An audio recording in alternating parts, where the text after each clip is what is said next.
All right, already, sweetheart. You're such a Giants fan. Name me a giant, any giant. Any giant. Dangerous game, Johnny. I'm a dangerous guy. Sam Huff. Everybody knows Sam Huff. Sam Huff, All-American linebacker, West Virginia, 5 years All-Pro, led the Giants to the championship game in 56, 58, 59, 61, 62, and 63. Hey, how many championships they win? Oh, shut up, Tom. Oh, okay. The big goose egg. Oh, Ace wants to get into the game. All right, teach me something about your beloved Eagles. That's easy. Tommy McDonald. Oh, that's Vince's boy. All-American wide receiver, Oklahoma. Led the Eagles to the championship in 1960 over Green Bay. 1960. And who'd they beat to get there? You know. See, that's what I'm talking about. All right, everybody.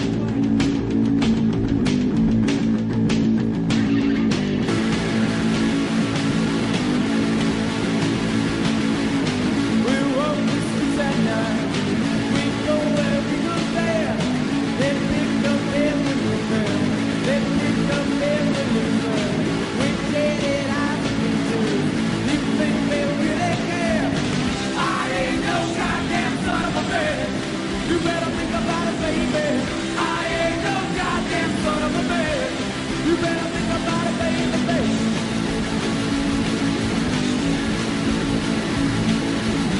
But I'm in love. Wake your knees and move.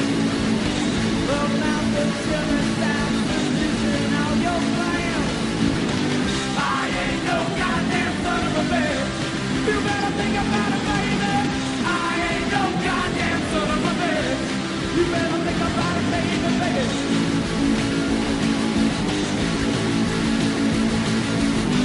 Let's get no pressure to burn. How long you last? That's out in inspiration, unmoved all your plans. We get it out of pieces.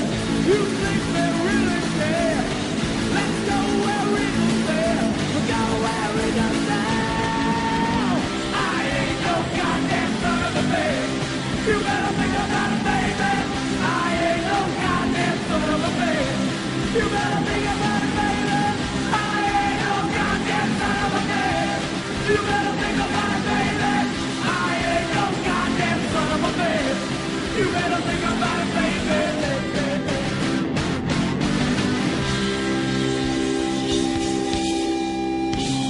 Okay, let's get down to it, Bopper.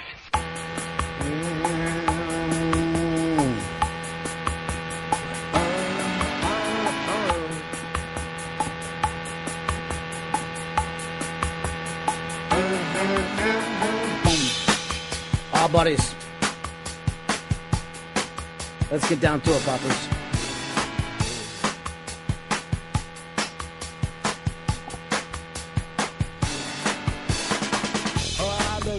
Yeah, buddies, it's the Ron and Fez show. Ron Bennington, Fez Watley on XM 202, Sirius 197.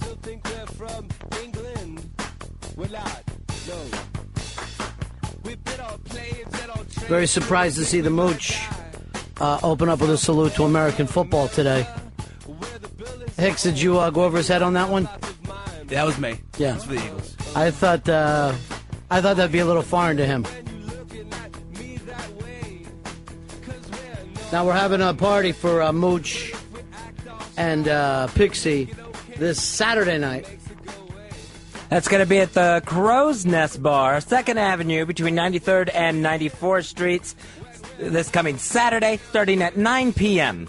If you want to get into a nest like a crow's, it's Crow's Nest. Crow's Nest of Manhattan. Now, this is basically a shower/reception because Pixie and he didn't invite us to their wedding, so we're having our own wedding for them. And RonFez.net has set up... what do the chicks call that, Fez? A registry. Thank you. You ladies have the funniest words. They register, and from what I can understand, they register to Target. Oh, Target! So that's very nice.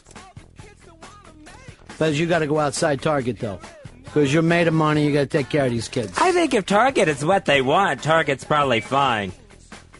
$25 Target gift card sounds very special to me. If that happens, I'm going to beat you to death with a hammer.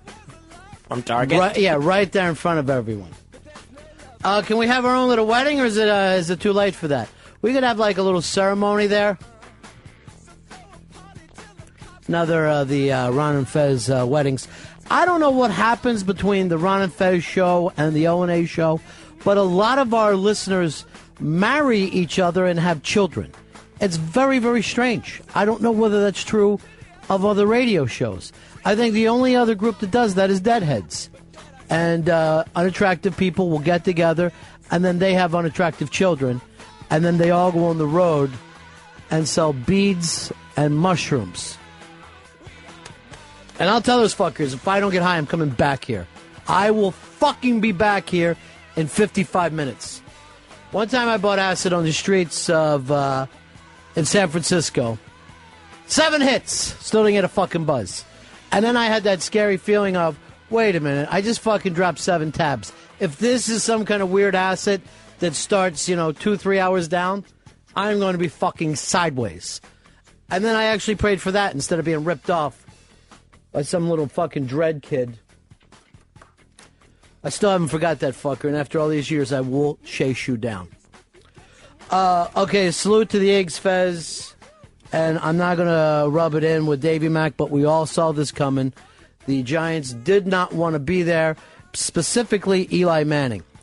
Now, you watch that game, one thing I will say, the Giants fans acted like NFL football fans. There weren't a lot of stupid, crazy towels and all that kind of fake shit that goes on. They were really cheering. The first half, phenomenally well hit game. The defenses were just lighting each other up. But then we get into the second half, and it goes the way it always does with the city of Philadelphia. This is a city of winners, a city that just can't seem to lose. So, Fez, I believe that's the only pick of yours that has come through lately. You shit the bed with Carolina. Yes, I thought Carolina was going to be in the Super Bowl. And then you shit the bed with your NCAA championship. You picked Oklahoma. You not only shit the bed with these bets that you make, you literally sleep in a shit bed. It is a bed of shit that Fez will lay down on, and he has a shit pillow and a shit comforter, and then he gets all comfortable inside there, and he turns on his 1958 fucking black and white TV with the rabbit ears in his room. And I believe the TV is made out of shit. And you watch another one of your bets not come through. Yeah, I really need to start sleeping on the couch from now on. I believe that's a shit couch. And from what Dave tells me, you don't even own a couch. He says there's nowhere to sit in your apartment. I have a futon. By futon, do you mean a pile of shit? No. That can also turn into an uncomfortable place to sleep. John, you're on Ron and Fez. Hey, I just want to send my condolences on Fez and Earl passing away last week. I know it must be really tough, but hey, the Eagles won the Super Bowl, so what more could you want? I have no idea what you're rambling about. 866-RUN-0-FEZ, 866-RUN-0-FEZ. We are down to the final 4 here, Fezzy, and the beauty of the NFL and what everybody set out to be, there's no great teams left. There's no team that is going to be remembered in Super Bowl history. They have taken the game of football and made it duller and duller and duller. And at a certain point, I was going, you know what? Maybe a Cardinals-Chargers fucking Super Bowl would teach all these pricks. Teach them all. This is what you want it. This is what you get. I can't imagine that we would be watching the Arizona Cardinals on Super Bowl Sunday. Just the fact that they're hosting a championship game feels like bizarro world. You say that, but they beat the hell out of the Panthers. That wasn't some lucky win. I mean, you could sit around if you were a Tennessee fan, and if you are, why would you be? The stupid colors and the dumb name and the whole gimmick.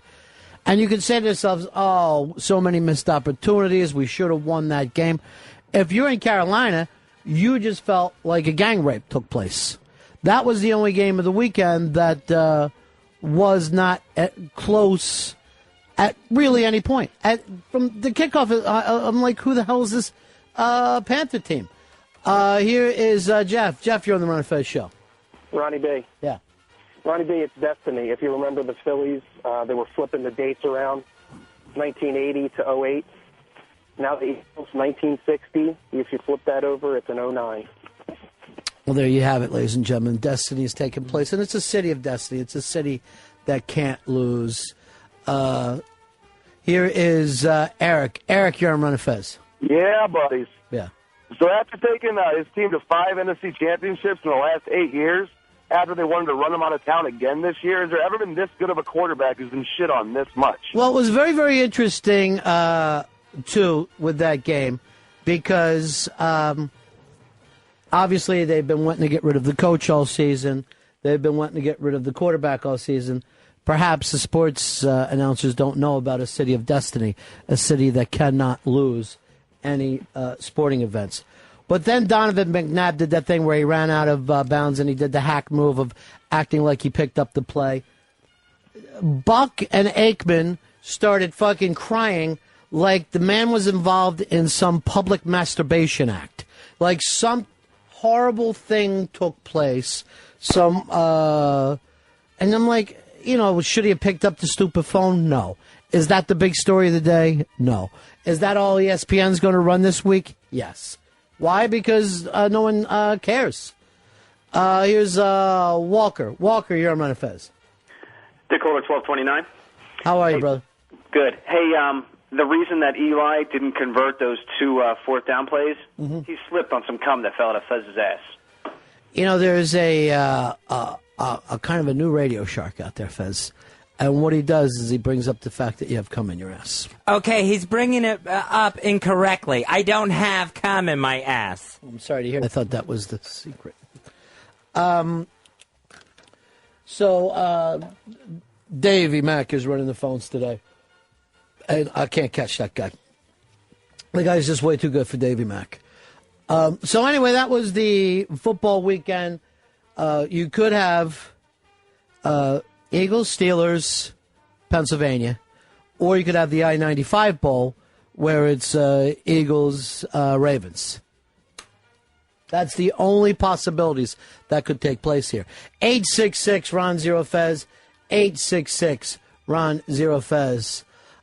Chuck, you're on the Ron and Fez show. Hey, Ron. Hey, Fez. Hey, buddy. Good to talk to you, buddies. I listened to your interview with Todd Rundgren there Friday night. Absolutely amazing.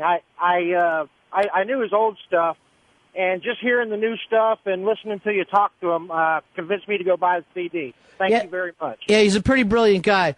Unfortunately, that interview went up against the Golden Globes and the new 24, and I forget what it's else. So I'm fairly sure. It was actually on the bottom of my list of things to do. Now, did you watch any of the Golden Globe stuff, Fez? I watched most of the Golden Globes last night. Only one moment worked for me, and that's when Mickey Rourke thanked his dog. I just want to thank my dog because I don't think that a dog was sitting at home watching TV and going, I can't believe that he brought my name up. Or a dog that would have been pissed if he didn't mention him. When people are dog lovers, and Mickey Rourke is a guy, and I saw him in New York before. I'm walking down the street, and Mickey Rourke is sitting like in a little sidewalk cafe down in the West Village, and he's eating, and he has a tiny little chihuahua that he's holding as if it's a purse. Everywhere he goes, he has to have a tiny little chihuahua with him. All right, you should at least have a dog that you're able to put down without maybe a waiter stomping it to death accidentally or something. A dog that you have to sit there and hold constantly really isn't much of a dog. That's what he wants, though. It's like a baby. That's like saying, a baby's not a good child because you can't lay it on the floor while you eat. He doesn't want that. He wants something to take care of, to love, to cherish. Now, I caught the CBS Sunday morning show, and that had Glenn Close in it. And she does some TV show. And the whole time that she's doing her show, her dogs are with her. She's getting makeup. The dogs are sitting next to her. She walks down the hall. The dogs are there. And one dog is particularly good. And during scenes, she'll just hide it somewhere on the set, like behind something where it can't be seen. And the dog feels good just sitting there watching them. Why not just put it in a suit and give it a part in the show then, Glenn Close? Why are you angry with her? Because dog people give their dogs way too much access. Whether it's, sleeping in the same bed or not closing the bathroom door or something like that. So your problem is a dog could see your dick. Yeah, basically. I mean, Yeah. I close the door and don't let my cat in the bathroom. And that makes the other people crazy. Yeah. What was the name of the insane asylum that they held you at, Arkin? No, it was Four Winds in Westchester County. Well, I know you're making that up. Because if they named something Fart Winds, then the people would feel even crazier. Four Winds. That's what I said. I don't... It has nothing... I don't know why it makes you angry when you see somebody else living their life in a different lifestyle from your own. I know that you want some kind of normalcy, but these people feel better. Mickey Rourke said this before. A dog for him is like a Xanax. It calms him down. He's able to feel better about the world because he's got a bowling bag with two little dog heads coming out of it. And I'll tell you this, if you've ever been in an urban situation, people have dogs in New York to meet other people. If you have one of like a Mickey Rourke dog, that's a pussy magnet. Vaginas will come in every single direction. Oh, what's her name? Oh, she's so adorable. Oh, by the way, would you like to come up to my apartment and go down on me? This is the way women feel about a tiny dog. Now, if you got a big bruising dog with you, you're only going to get a certain kind of girl. I'll just say it, Lady Trucker, and I'll leave it at that. Lady Trucker would be attracted to you. Here is RC. RC, you're on the Ron and Fez show. Hey, buddies. Hey, buddy. Speaking of dogs, Obama has almost chosen which type of puppy he's going to get his kid. Either a Labradoodle or a Portuguese Waterhound. What are you hoping for, RC? I got to go with the Labradoodle. Well, you can't find a funner name than that. Now, why is it a doodle? Why is the doodle in the end? I don't know shit about this. Just a bunch of breeds mixed together. This Obama, he is incredibly smart at doing things that make people go, that's so sweet. He's getting the dog, and everybody focuses on that. He takes his little girls to school. By the way, Obama, whether you voted for him or didn't vote for him, beautiful family. And now he looks like the nicest man in the world because he's got a girl, a little tiny girl in each hand. He's taking them into school. He's not sleeping in. He's not sitting there watching TV in the morning. He's taking his kids to school. I want to do. I want to get a photo op from me, Hicks. I want to take. I want to find one of these elementary schools, and I'm going to walk Pixie and Brazilian Julie into it, and just have a caption. What about these hot daughters? Something along those lines. We could do that. Because though I only call those kids Pixie and Brazilian Julie, the Obama kids. I call them Pixie Obama and Brazilian Julie Obama because they're adorable. By the way, you don't even have to be close friends, Mooch, to come to this party. It's open to everybody. It's a ronfez.net affair, which are always the finest parties. Fez and I, they go like this. You guys don't have to worry about it. Don't book anything. And I'll let some of the ronfez.net people know this. Maybe I'll show up in my iTouch and let everybody take a nice look at the present you gave me. They gave me a lovely present, Fez. Yours I have not brought up on the air. And as a present to you, maybe I won't. Oh, really? Tell me that you didn't give me a joke present this year. No, I didn't give you a joke present this year. All right, Hicks and Dave, you have no idea about this. None whatsoever, no. Fez gave me, I don't know the name of it. Say the name, Fez. Do you remember? The towel spa. It's the towel spa. It heats your towel while you're in the shower. And I thought, what a lovely gift. I'll get out and have a nice hot towel. Every time you try this towel, it's steaming hot for 2 seconds. And that's the end of it. And by it, you go, ow, that's too hot. Now it's too cold. It goes immediately, but it leaves you with a nice wet towel. The towel spa, when you want to get out of the shower and rub yourself down with a wet towel spa. Why don't you just get you a ShamWow, too? Shitty infomercial present. Is that what it is? No, this is not on an infomercial. You did this as a fucking joke to me. No, I didn't get you a chamois. Do I seem too dry? So you want me to wet down at all times? Yeah, no. I had no idea it only lasted 2 seconds of towel heat. Did you even get this from a store? Yes, I got it at a store. Heck, steady. Infomercial. Late night. Motherfucker. I did not order this from a 1-800 number. Why didn't you give me the fucking vibrating finger? I could sit and play with my my vagina. The towel spa. I'm going to run the ad campaign. Nothing could be as disappointing as towel spa.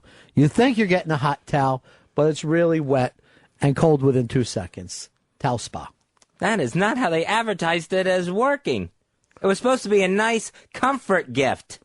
I can't even put ashes in it. That's the only. Maybe that's why I'll just use it for my cigar ashes. Unlike last year's present. That was an ashtray. Was it? Yes. I thought it was a Frisbee. The way it left this fucking window, I thought for sure it was a Frisbee. I had always thought it was an accident that it went out the window. It didn't go out the window. We believe it was stolen by who? One of the interns? Vertigo? No, Nosferatu. Oh, yeah, that was a weird guy. You know, you hate it when the intern is still like a fan. They should just act like they're, you know what I mean? They're here, but you don't want to have to sign stuff for the people who are interning for you. So the towel spa, Fezzi, right up there with the list of disappointing gifts. And you know I didn't want it to be. And I certainly didn't want it to be. I would find... Can you return it? Well, I don't think now it's been used. What, because someone put a towel in it? It's fucking broken? It's broken, is what it is. It spits out a wet, cold towel. That's nothing anybody wants. Well, I got to find the receipt. And I'll take it back and replace it for a towel spa that works. No, I don't want a towel spa that works. I want the money from it. What was it, 40? No, it was a little more than that. You got to be kidding me. No. Dang, I thought I had one this year. Did you just say dang? Yes. Thank God this is an XL channel. Tom, you're on Ron and Fez. Hey, Ron. Yeah. Yeah, I got you a present, too. Not just a Chia Pet, a Scooby-Doo Chia Pet. Why don't you get me that, Fez? Why don't you Chia, your partner? Because I don't think you would enjoy a Scooby-Doo Chia Pet. I didn't find your card. Did you write fuck you, fuck stick on the card? No, I didn't. This was something that was going to be nice. I mean, temperatures are dropping. We're going to go into the teens this week. Yeah, so I need a nice wet towel. Here's Danny Boy on the Ron and Fez show. Yeah. Ronnie B, what's going on? Hey, Man Dog got that right out of the Air Mall catalog in the airplanes in the little seat backs. That's exactly where that's from. You fucking jet blued my fucking present, and then probably dialed from up there. I did not Sky Mall your gift. Although Sky Mall is a fine catalog, it's really a combination of catalogs. And it actually has on the back that you can put your robe in there. And I'm like, yeah, when I have a nice wet towel off, what I want is a wet robe after that. It's like living in Vietnam. Everything is moist. Well, I certainly didn't mean to give you a damp gift. Yeah, I need foot powder now. I'm like those fucking guys that are constantly worried about their feet in Vietnam. JT, you're on the Ron and Fez show.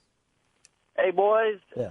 Hey, Ronnie, I know it's getting cold out, and I know how you like to keep your hands free, so I went ahead and got you one of those Snuggies. Oh, thank you very Christmas. much. Thank you very much. I can be the fucking late-night Christmas girl. The Snuggie, I was very disappointed to find out that has no back on it. You would think it would be kind of like a robe that keeps all of you warm. There's no back on those Snuggies. Sean, you're on Ron and Fez.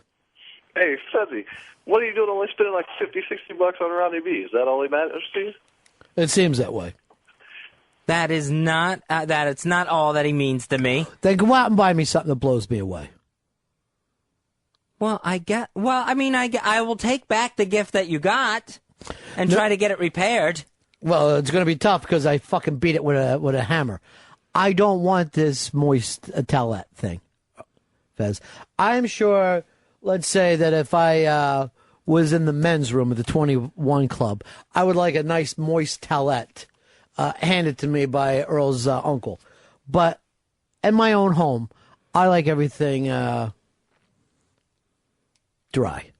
Is that too much to ask when you get out of the shower that you have something dry? I don't think it's too much to ask for. I think the big problem is trying to find out where this moisture's coming from in this towel spa. David, you're Ron and Fez. Because you're fucking steaming a towel. That's all you're doing. You're steaming a towel. Hey, Ronnie, Man Dog is so goddamn cheap, he couldn't get you a vegetable chopper, you could have made a radish into a rose. So You want to just get me a vegetable chopper?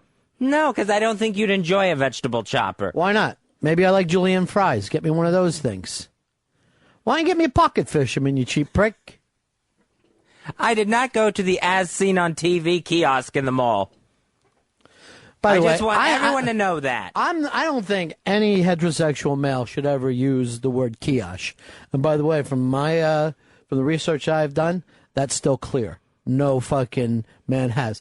But a kiosk is nothing. That's a fucking table. Stop making up names for somebody who doesn't have a store. It's a fucking fruit stand is all it is. When I was a kid, I had a lemonade kiosk. That's not true, because you would have had to go outside. No sleep for me last night, Fezzy. I'm not going to sleep anymore. I've given up on that. Right now, you're a big fan of Batman, right? Yes. I'm exactly like Batman. I'm out at night watching crimes take place. And you might see me up high. I could be down low.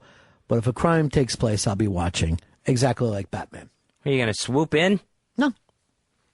Stay out of it. Well, then don't go up too high. I worry about people falling. Let me just tell you this, Fezzy. I'm going to swoop, but not on a criminal. I'm going to swoop on a friend. But I don't like to get involved in, I'm not a cop. How could I get involved in this? So what I'm going to do is just watch the crimes take place and maybe YouTube in some of them. Well, that's not exactly very Dark Knight-ish. Why not? Why does everything have to be Dark Knight-ish? Here's Wes. Wes, you're on Ron and Fez. Hey, Ronnie. Hey, Fezzy. Why didn't you get him the bender ball, man? I don't even know what a bender ball is. You haven't seen that infomercial? No. Oh, okay. Maybe somebody has. Mark, you're on Ron and Fez. yeah, why is Fez so cheap? Why doesn't he buy you a nice Cadillac? You want to go classic caddy for me, Fez? Blow me away? No, I'm not going to get you a classic Cadillac. It's very expensive. I heard that, with Jimmy's show down in AC, that Ant's going to go down there so we could gamble a little bit. Maybe I ought to be down there hanging on his arm. Maybe that's the kind of friend I need in my life. High roller. You, my friend, are a low roller. The lowest roller at all. And just to prove this, I've been to Vegas with Fez. He plays slots, quarter slots, and then he also plays the fucking old lady game that you have breakfast with, Keno. Keno, I get very into. Keno, I could end up doing a Keno breakfast right into a Keno lunch. Does that have anything to do with the game? No, the food doesn't. But it just gives you something to do while you're waiting for the numbers to come in. Hey, Rick, you're on Ron and Fez. Hey, Bonnie. Hey, Ronnie, I went old school, man. I got you Mr. Microphone. I didn't need you just one. I got you two so you could broadcast in stereo. Hey, good looking. We'll be back to pick you up later. Take the fucking towel spot back, Fez. Just tell me, spit in my face, say I don't like you, and that'll be my Christmas present. No, I won't do it. Spit in my face, tell me you don't like me, and then yell, Merry Christmas, bitch. I will not do that. That's not the way I celebrate the holidays. The rule of thumb is that you should get people stuff that it's the way you think of them. By the way, did you ever hear where that term rule of thumb came from? No, I don't know where. I think it's like an old English thing. And basically the rule of thumb was this, that you couldn't hit your chick with a stick bigger than your thumb. It's your woman. Obviously, you could hit her when she steps out of line, she disappoints you. But the stick can't be bigger than your thumb. Now, take a look at your thumb, Fezzy. That's a pretty fucking decent-sized stick there. No matter what man looks at his thumb, there's a thickness there. Now, imagine a law had to be made because these guys were using bigger sticks than that to hit their chicks with. They must have been fucking hitting their broads with cedar posts before fucking finally, we said, look, you guys are killing your chicks. The fucking towel was a little damp. You hit her with a goddamn fence post. It's too much. Rule of thumb now, you hit her with something no bigger than your thumb. That's got to be difficult, too, because if you're ready to go after your chick, and then you got to find a stick, you're going to sit there and hold them up to your thumb to see if it works? Why wouldn't you already have a stick ready? That's like saying, by the way, Derek Jeter, you're up next. Really? Where do you get a baseball bat from? Let me try to call Sears. Because I remember last summer I was at Sears. You have your stick ready, Fez. The same way the Jeter's ready. See, I thought it would be out of a fit of rage. Dave, why? Yeah, it's a fit of rage, but you're prepared for it. Boy, no one can make you angrier than your woman, right? Dave, did the Yankees win the World Series last year?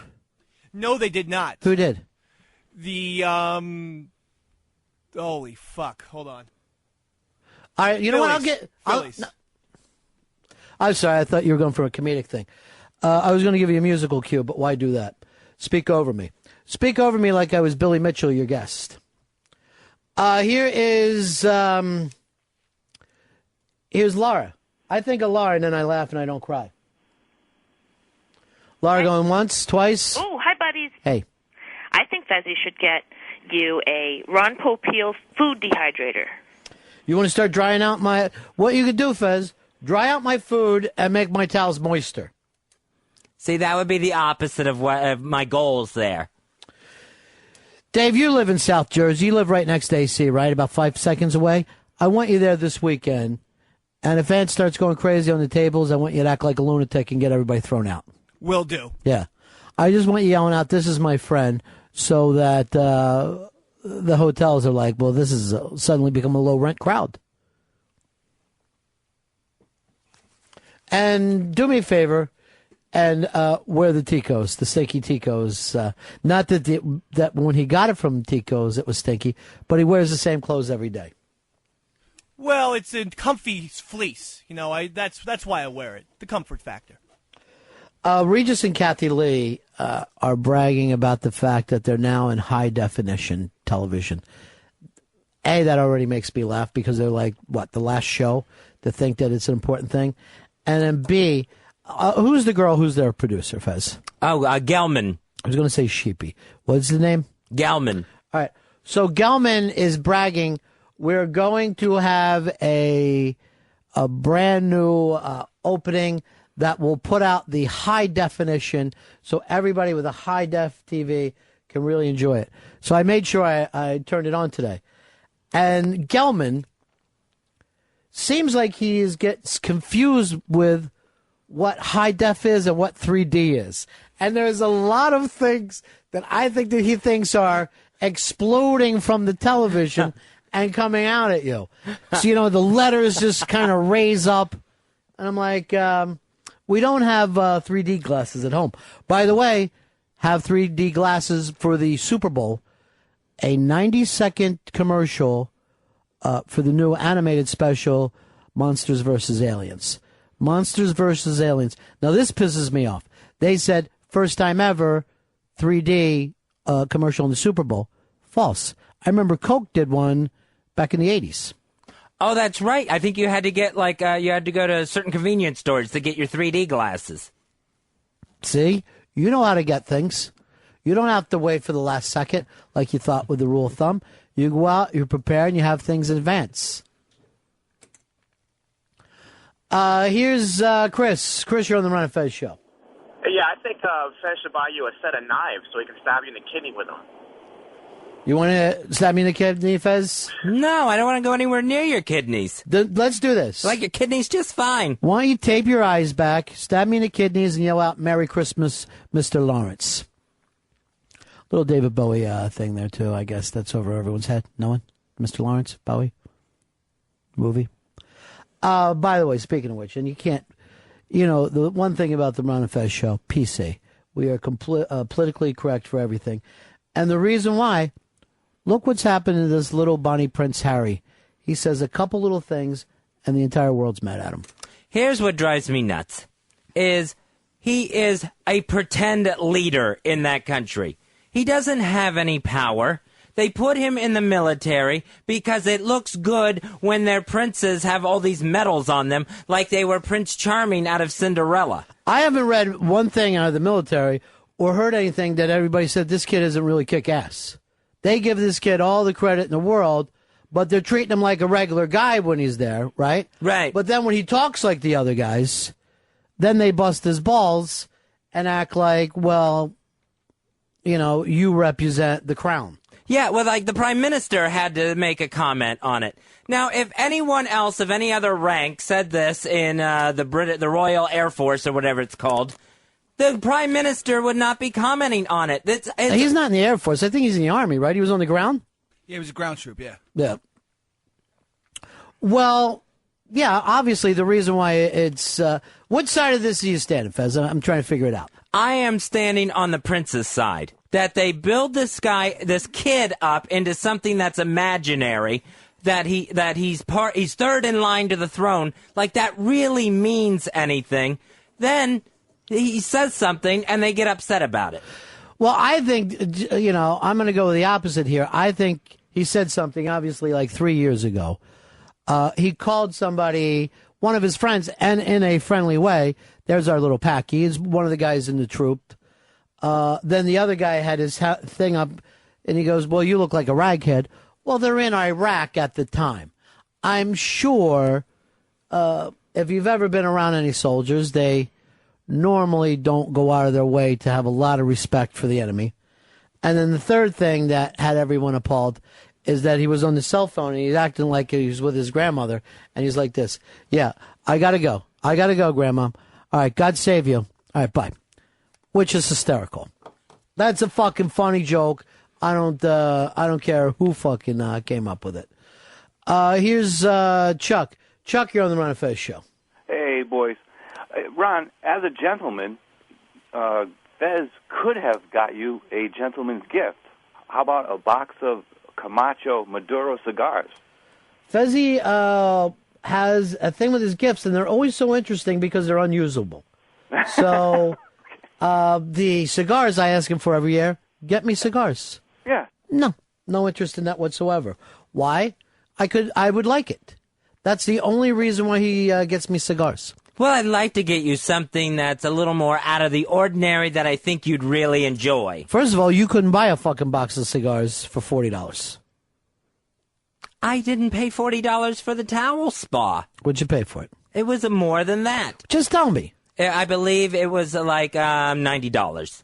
Now, suppose you came in here and you handed me $90. Mm-hmm. Do you think I would care?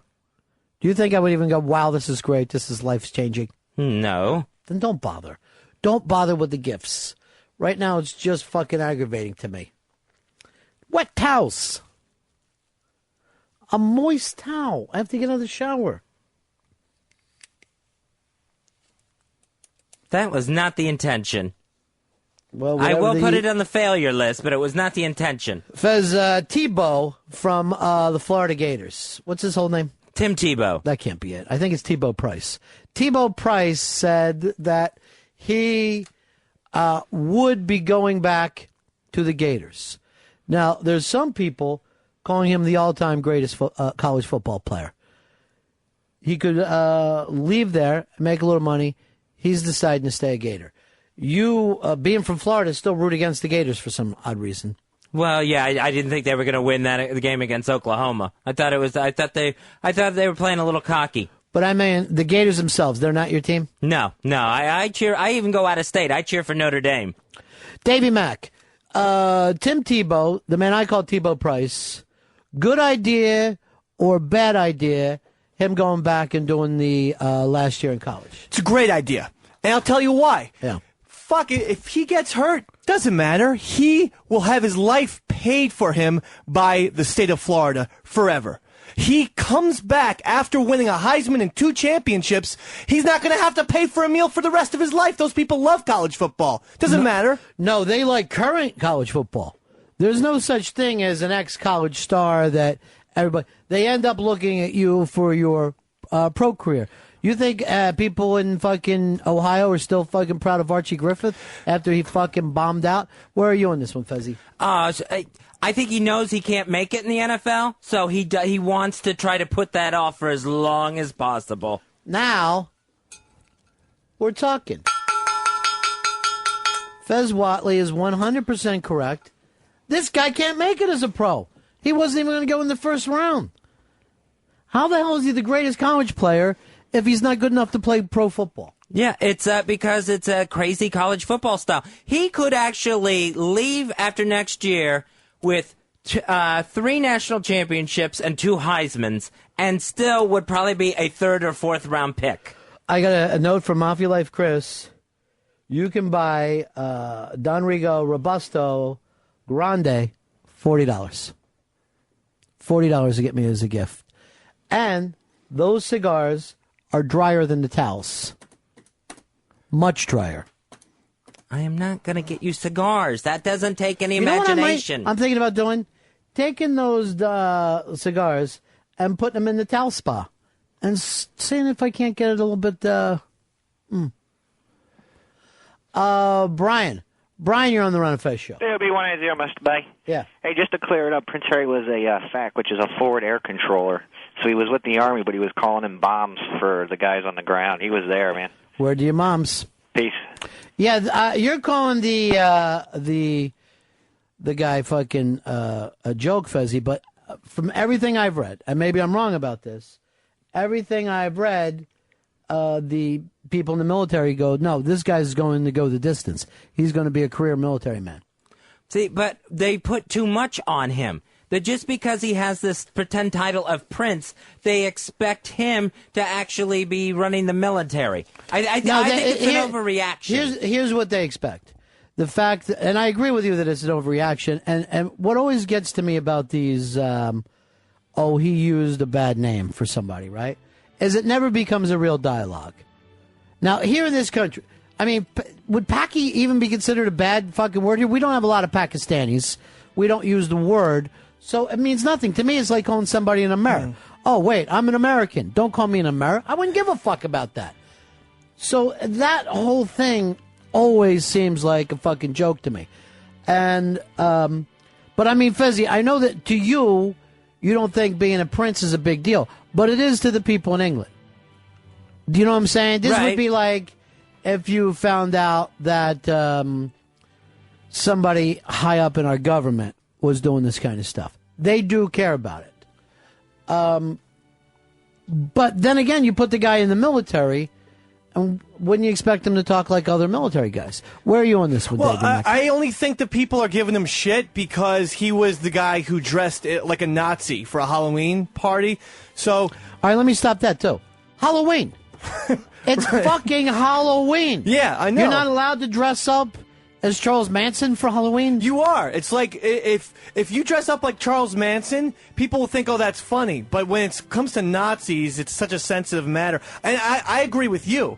I mean, a costume's a costume. Nazis were evil, so that's like part of the fun. But if he had never dressed up like the Nazis, then no one would be talking about him like this. But now they think he's just a fucking insane, British KKK. He is a fucking military guy who gets really plowed under on the weekends. I mean, basically, think of Hicks as a military guy. Our producer Hicks. And I mean, like, a soldier's going to use salty language. I hate to tell people that, but I'm sure soldiers say quite a deal worse than when Prince Harry said. Well, all you got to do is watch those Iraq documentaries where our soldiers are, and they're firing them up like before a football game. I mean, if you mic'd a football game, you would hear horrible things being said as well. By the way, speaking of football and horrible things, that fucking Baltimore Ravens defense is so wicked and so mean that I thought to myself, if somebody gets really hurt during this game, it could change football. Because they were carrying guys one after another off the fucking field. And they ran out of stretchers and were just using doors. They came out with a men's room door and started carting guys up. It looked like the Civil War battlefield out there. It was like that scene from MASH where Robert Altman just had every single other person getting carted off. Adam, you're on Ron and Fez. Hey, Ronnie, that caller said that Prince Harry was a fact. Isn't that the worst thing you can call a guy? Well, according to what my dad told me when I was younger, he said, if anyone ever calls you that, fight to your death. Fight to your death. Worst thing ever. That's not the worst thing. It's a slur, but it's not the worst thing. Speaking of which, Sean Penn loses out his milk last night. Doesn't even show up. Looks like it's over for Sean Penn. Yeah, I was very surprised. I thought for sure, I mean, I haven't seen everything, but I thought Sean Penn was a shoo-in for award season with his milk. Well, he knows that he's not because he didn't show up. Why wouldn't you fucking be there if you thought you're going to get yourself a nice globe? And it's not just a globe like you think of, like a globe in school. This is a golden globe. It's made of 100% gold, and these things are worth hundreds of thousands of dollars a piece. Very small, though. Yeah, what are you going to do?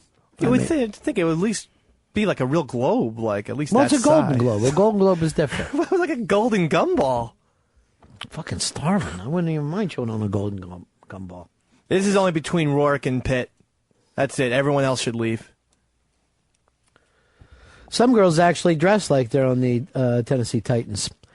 Now, it's down to Rourke and Pitt, but it seems like all the heat is with Rourke. And I guarantee you, if there's any members of the Academy and they have dogs, they are rooting for the only man in history who has thanked his dog. Next year, people are going to like this. I like to thank my toenails because without them, my feet would be killing me. I'm pulling for Mickey, too, because he thanked Axl Rose. Axl Rose, now, have you seen the movie? No, but I'm going to. I don't want to give it away. But so if you don't want to, I mean, this is the tiniest thing, but I understand. Turn your radio off for the next, let's say, 18 seconds. God, I'm going to give you a second. Because it's one of the worst, like, sillier scenes in the movie if you happen to be a wrestling fan. All right, radio's off. Good. Everyone else, you deserve to hear this. For the big match, he's walking to the ring to Sweet Child of Mine. You would never take a sensitive song like that. I mean, Welcome to the Jungle, Mr. Brownstone. That makes sense. That's a rock ballad. Yeah. Now, but it did fire me up a little bit because there was like a lot of 80s back. And, the 18 seconds is up. I was going to tell you more, but the people have said more stuff. So here's Rick. Rick, you're on the Ron and Fez show. Hey, Pickled and 941 checking in, buddy. How are you, my friend? I'm doing well. Ronnie B, I have to agree with you and say that Tim Tebow has no shot in the NFL. Any quarterback who takes 45 snaps from under center and 860 from the shotgun is worthless. Yeah, I mean, that run and shoot thing has never worked in the pros. And Right. it's all but done now, right? Nobody's even trying to make. You might pull it out for a couple plays, but it's not going to be the basis of anybody's offense. Well, they're thinking that maybe he could run as a do the Wildcat offense because he would, with his legs. But B, the other thing I heard is that they're going to convert him to like a fullback or maybe even a running back. Ain't going to happen. And I mean, they did do that with Paul Horning. Yeah. What year was that, though? You know what I'm saying? I mean, Early 60s. This is a specialized time. Right. And the whole thing of, hey, he's a quarterback who can run, he's a quarterback with a short career because these guys hit so fucking hard that by the time it takes you to understand the job of quarterback is about age 30 before you're like, hey, I'm starting to understand how this works. But if you run with the football, you're lucky if you make it to age 30, and that's including the halfbacks. It just beats you up what those men do to you. By the way, I turned from the ball game last night, the football game, over to the Golden Globes, and there at the end of it is the red carpet. I catch the last 10 seconds of Tiki Barber on the red carpet asking people what they're wearing. He's very confused about what people are wearing. He was never a football player. He was somehow an Entertainment Tonight correspondent who wore a football helmet. And that wife and kids of yours are a beard that we see through. We see through that beard.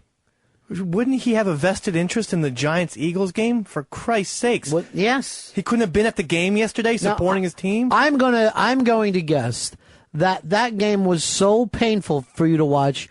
Even a half hour before the game, you probably were cramping up. I actually threw up before the game because I had a terrible impending doom feeling. Right. And you've had that for a while, and you knew that this was coming. I knew it. And you felt that way and have never played for the team. Right. Imagine if you played for the team. It's true. I mean, fuck, Strahan was at least, I like Strahan. At least he was being pro-Giant. But, I remember when O&A did Letterman, I had to watch from the fucking doorway. I could not sit down. I wanted to be able, if it all went horribly wrong, to be able to run into another environment. Right. Now, they weren't even going to get hurt. I just wanted them to have a good show. You would think, for your friends, you're enthusiastic. And we have 2 couches in front of our HD screen. I didn't watch them on either one of the couches. I set a chair about 15 feet behind the couches to watch it. I was 30 feet from my TV. Jim, you're on the Ron and Fez show. Ronnie, I got a spy report for you. Well, then let me play this. This is official. Spy report. Spy report. Spy report. Tony Dungy out as the Colts coach. Jay Glazer from FoxSports.com just reported that he is out and retiring, and Jim Caldwell's taking over. Is he going to walk out and say it today? They said he's supposed to have a press conference. I just heard Jay Glazer there, that Fox Sports say that he's definitely out. All right. He's retiring. The way he kind of said the other day, because he went out of his way to say, when I leave, it's not going to be a couple years, and then I come back looking for I'm ready to leave, which means you're ready to put this thing behind you. And I don't blame him. Yeah. It's a horrible thing to be a pro football coach. You got to put in like 120 hours a week. And let's face it, it comes down to what? 1 or 2 plays every fucking week. No matter how hard you work at it, somebody jumps off sides, someone fucking drops the ball. So you can't take that job. These guys sleep there. And they sleep there. And his son, that's got to be just why bring that up? Why would seriously? Well, why no, bring that up? I'm not saying that in a happy because way. I'm happy to happen. I'm saying no, but I mean, why even bring it up? What's one got to do? Why can't he separate his personal life from his professional life? Well, no, I'm just saying it must weigh on him, and that has to contribute. Your son dies, you think that weighs on you? Yeah.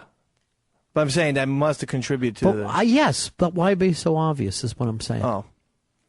Now, by the way, on the other hand, I brought this up, your Sam and Dave show, where you've told me ever since you started watching that movie over and over that there's who was the person in that movie that you hated most of all? Billy Mitchell. Right. I said Billy Mitchell made the movie. I hate Billy Mitchell. I despise Billy Mitchell. Billy Mitchell's the worst. I heard 17 minutes of an interview sucking and licking Billy Mitchell. First of all, let me say this. Special delivery with Crazy Jen and Dave. All I'm asking people to do, listen to Crazy Jen's interviews that we made fun of on this show. Okay. And then listen to Dave's interview. It's the same fucking craziness of, what can I do? I want to come down there. Can I come see you? Can I be your agent? Well, I did. You have were like a lunatic. I with had him. a couple outbursts of fandom, and that's. But why would you have an outburst of fandom when you don't like him? Because all of a sudden I realized he had like a spellbinding, mesmerizing way about him, and I realized I was talking to the quote-unquote world's greatest video game player. Then why do we ever listen to you on this show when you do nothing but lie? I know. I admitted as soon as the interview was over that I just kissed his ass because he was a celebrity. I didn't stay that long. Yeah. And you're the only person that would call him a celebrity. He owns a hot sauce thing. And back in the 80s, he played a video game. And so I did admit that I don't actually care for him, but it was just so exciting talking to someone of fame. Here is Cam. Cam, you're on Ron and Fez. Hey, guys. Take your shoes off and let your dogs breathe. It's the Ron and Fez show. How's the thing about Tebow is, could you stay at college and get your dick sucked for another year, or go to the NFL and fail? I mean, come on. Yeah, because NFL quarterbacks don't get their dicks sucked. First of all, this guy doesn't even have premarital sex, right? He's a Mormon or something? Exact. I don't think he's a Mormon, but he's a missionary. Isn't that a Mormon? Not necessarily. Anyone that's no fun, I call a fucking Mormon. What's the only position he'll do? I don't think a missionary. Yeah, and that would cut out your sex life completely. Have to be tricky about it, I guess. But that's the grossest thing I've ever heard. That's seriously disgusting. But he doesn't. Yeah, he doesn't have sex now. Seriously, is that the filthiest thing you've ever heard? Yes. I mean, you could tape it back to the person's stomach. That's really gross. This is why Sean Penn didn't show up at the Golden Globes, because he was going to be a laughing stock. Is he retarded? A little bit retarded? No, in he's Milk? my partner. He's No. been with me for a lot of years, but then he got 2 stents. I meant in Milk because when he speaks, this is just from going from commercials, he sort of reminds me of like the I Am Sam Sean Penn. Like they speak the same way. Well, he had an accent, if that's retarded to you. I can only go by the commercials, but it just looked a little bit weird. Well, perhaps before you criticize something, you should see the entire film. Now, by the way, if we got Sean Penn, can I be your agent? Can I come over your house and paint it, please? Oh, I need every hot sauce you have. I'm going to buy it right now. I hope you get posters. I'm going to buy them. Oh. Well, I thought I had mostly legitimate kiss up, Dave McDonald. Mostly legitimate points, but there were a couple. Hicks, did you hear it? No, I didn't get a chance to hear it. Fez, did you hear it? I didn't hear it. It's great the way you guys support everybody else in the team. They're not fans. By the way, I got a call at my house Saturday night. Could Sam and Dave have a Sunday night spot because their thing got turned off? And I had already heard about that and was not laughing at you, but laughing at you. Oh, okay. Because That's I the know same. that had to kill you. That's and the from what same. I Yeah, heard, it did. you made sure Billy Mitchell was listening. Yes. And then while the interview went on, it went to the O&A show. Right. So I immediately put up on my message thing, there, Billy Mitchell. Now who's got to kill Scream? As soon as I heard that. So people were writing to me, I am in me. You did that? I'm like, fucking A, I did that. Why? Billy Mitchell knows why. Why would you? Yeah, why would you do that? That's not no. But I want to thank you for that. That was really nice. Oh, just for that of you to give us some of the time. Did it even make its way out again? Earl told me it was going to definitely play last night. So you didn't listen? Last night I had to do other shit. All right, we're going to take a break here. When we come back, we're going to be talking about the end of the world. Apparently, if anyone's following this story, the Yellowstone earthquakes are taking place, which means the super volcano underneath Yellowstone is about to blow that will kill everybody in the United States of America, and I believe Canada as well, and then blanket and cover the entire planet in smoke. So that's all coming up probably within the next week to 10 days. We'll be right back. If you know anything about this, too, give us a call. 866-RUN-0-FEZ. It's the Ron and Fez Show. AshleyMadison.com. It's for when you're not happy in your marriage, you're not getting everything you want out of your marriage, but also you don't want to go down the divorce route either. You can go to AshleyMadison.com. Suppose you're happy in your marriage. You can be very, very happy in your marriage, Fez, and then say to yourself, this woman makes me so happy that I don't want to bother her all the time. Sometimes I just want to go to AshleyMadison.com. Look, there could be a lot of things going on in your life. Suppose you have a sick baby. The baby's sick and has a brain tumor. You don't want to bother your wife. You go to AshleyMadison.com, start having sex with other women. And then later you come back and you go like this, and your wife goes, where were you? And then you say this, I was looking for medicine. I'm trying to save our baby. And she's going like, all fucking night? 6 o'clock in the morning? You're like, yeah, I am. It's AshleyMadison.com. It's the #1 website for married people who are looking for something more than their marriage is offering. And let's face it, married chicks are already broken. They already know what it's like to be treated poorly. Like if you take out a single girl, she's like this, where are we going tonight? You take out a married girl, you take her behind a dumpster. That's it. Then you go like this, I think you know how to find your way home. She's like, where are you going? I go, the baby's got a brain tumor. I got to get out of here. And I go, I have another Ashley Madison lined up. You're going to find what you're looking for at Ashley Madison, too. Over 3 million members. It's the #1 dating service, plus 100% secure, completely anonymous, and right now, free to join. Mm-hmm. No fee to join up at AshleyMadison.com. How do they do business? I really don't understand how this is a business. And if you don't find what you What want... are they selling? Lube? We got to figure out what they're doing to get a profit here. They're putting people together. Yep. And they're not getting paid for it. Well, you don't have to. There's no entrance fee. There's no signing up fee at AshleyMadison.com. So you can enter her without paying. And no questions asked. Does it cost money to pull out? Because this whole anonymous thing, what I'll do then is use a fake name and tell them I had a vasectomy. Because that way, I'll see somebody who kind of resembles me like 20 years from now and go like this. I wonder, do you think there's any chance? It's AshleyMadison.com. Sign up right now and change your life today. Starting today, AshleyMadison.com. Find your lovers here. Don't give up, 'cause you have friends. Don't give up, you're not beaten yet. Don't give up, I know you can make it good. Though I saw it all around, never thought that I could be a fainting. Thought that we'd be last to go. It is so strange the way things turn. Drove the night toward my home, the place that I was born, on the lakeside. As daylight broke, I saw the earth, the trees had burned down to the ground. It's the Ron and Fez show.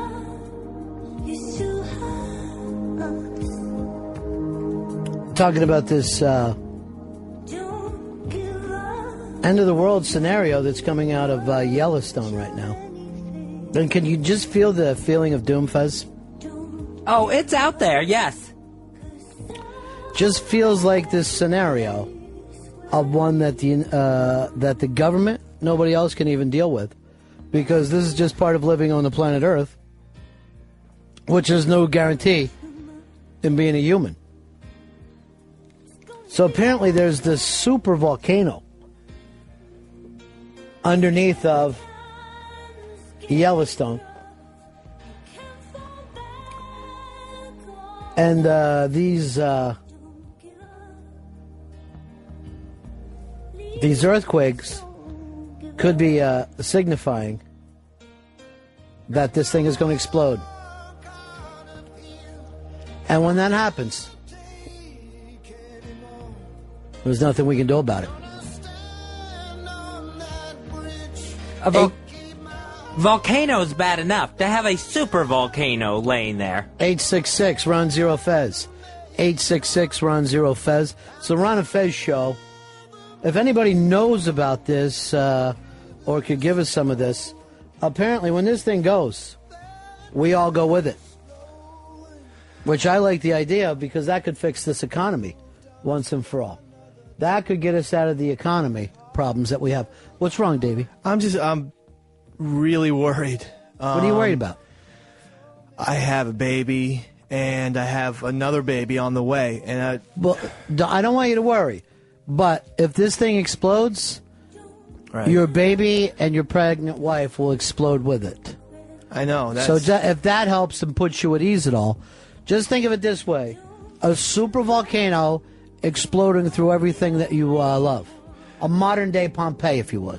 That's the very thought that horrifies me, in fact. Horrifies you, or it gives you a moment of peace? Because this way, everyone that you ever know will be dying, and everything that you've ever seen or done will be destroyed.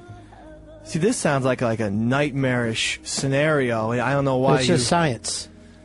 Right, but I'm really, really terrified. I saw a National Geographic special on this, and I don't know what the hell our scientists have been doing. But I'll tell you what they've been doing: fucking around with mice when they should be coming up with some kind of an Earth bromo, where you just drop some bromo into the super volcano and ease it. Yeah, or some kind of plug. Yeah. By the way, too, and I don't know whether there's a lot of religious people, but when this thing explodes, a lot of thetans are going to come out of there, and then they'll stick to your soul. Here is Tim. Tim, you're on Ron and Fez.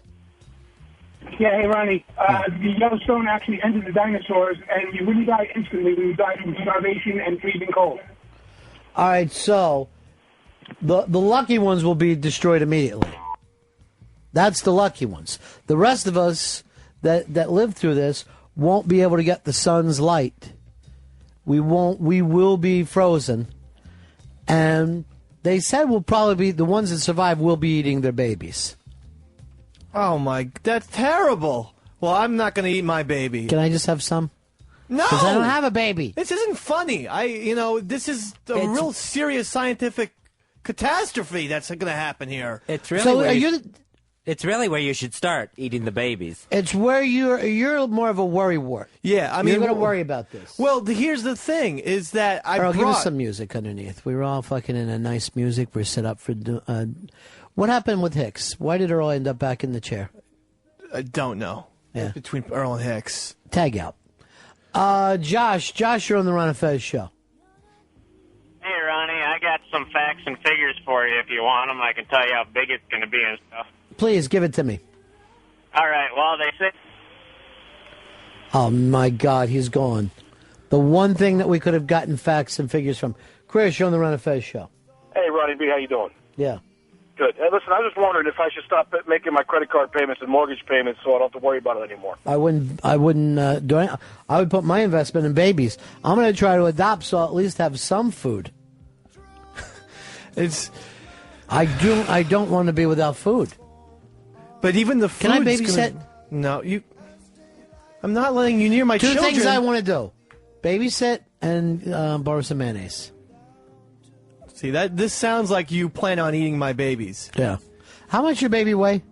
It's 8 pounds. Well, that's nice for a chicken. She's not food. That's the thing. And yeah. Have you ever tried to stir fry her?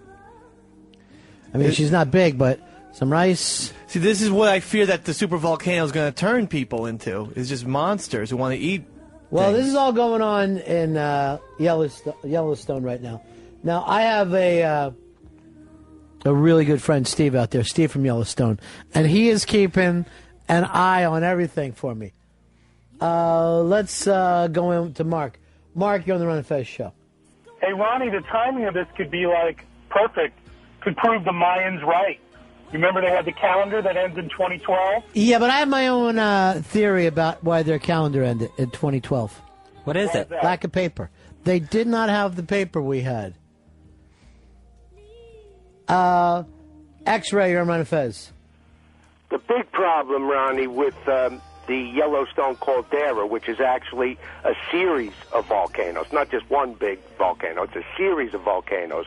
Like you said, it will blot out the sun, create a cloud of ash, kill the food supply. And if there is no food supply, like you said, you'd have to eat babies. And is there anything more delicious than a red-headed baby? I ask you. Tender. I mean, I don't get along with that baby, but Tender. Yeah.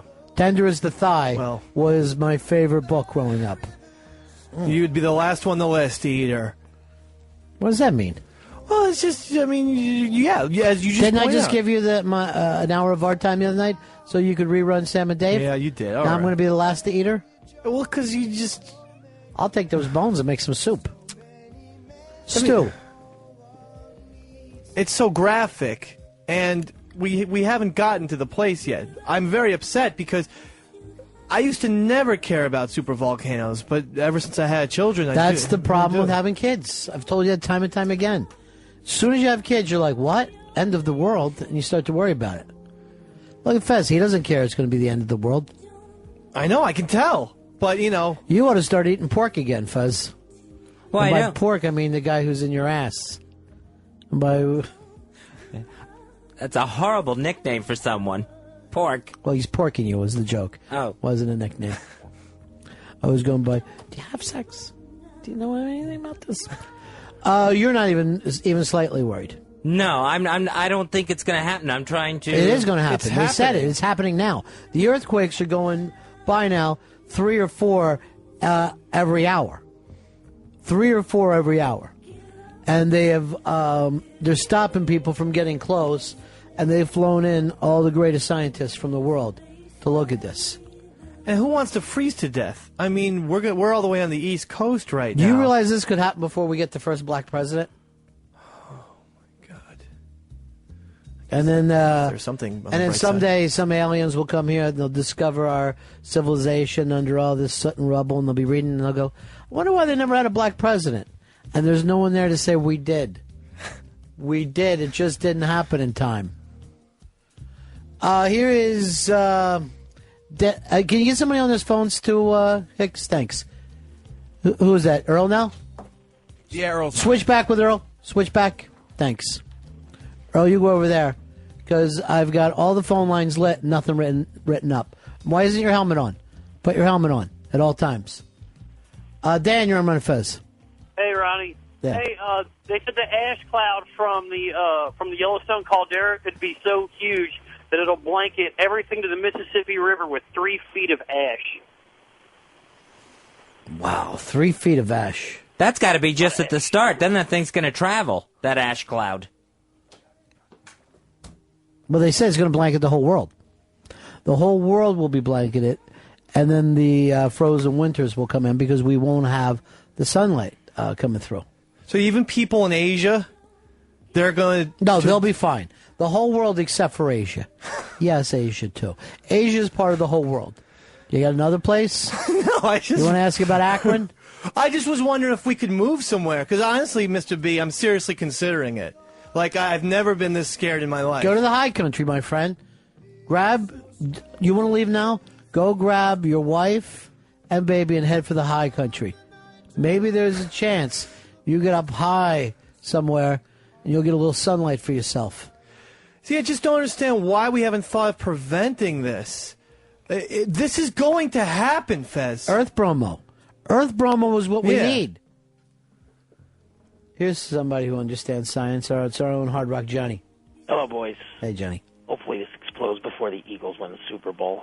Why are you going to say that, Johnny? Why wouldn't you want the team to beat you to go on and do Yes, great things? I would absolutely, and I would definitely have no problem with the team that beat us winning the Super Bowl. Sad day yesterday, but hey, what can I tell you? Well, I'll tell you this, Johnny. I'm starting to believe that the Giants football fans are the only true football fans left in the country. Because I was a little embarrassed that the Pittsburgh Steelers fans got out of there once it looked like their team was locked up. Yeah. Stay and cheer your team. I stayed until the bitter end. I saw Donovan on the phone. That was funny. That was pretty pisser. I was a little angry about that.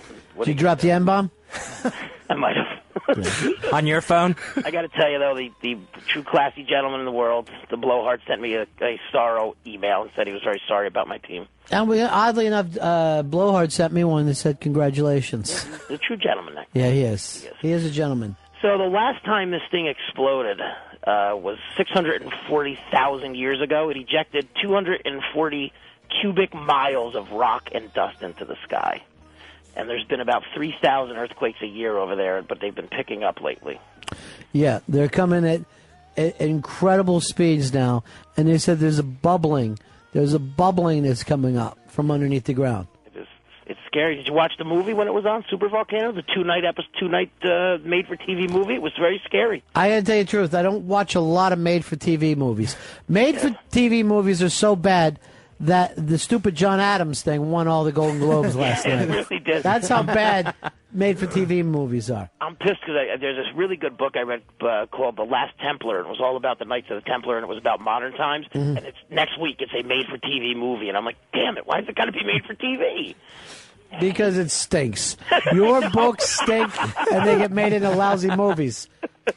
Johnny, when's our good friend Eddie Trunk going to be back on the air? Soon. I think he's probably at this point, Eddie's a little bit depressed, sitting in his basement still, hoping the Giants could pull out a victory because he is a diehard Giants fan. Yeah, I know that he is. I felt bad for him, But too, when it happened. let's see, I got an actual date here. It's next week, I think. Yeah.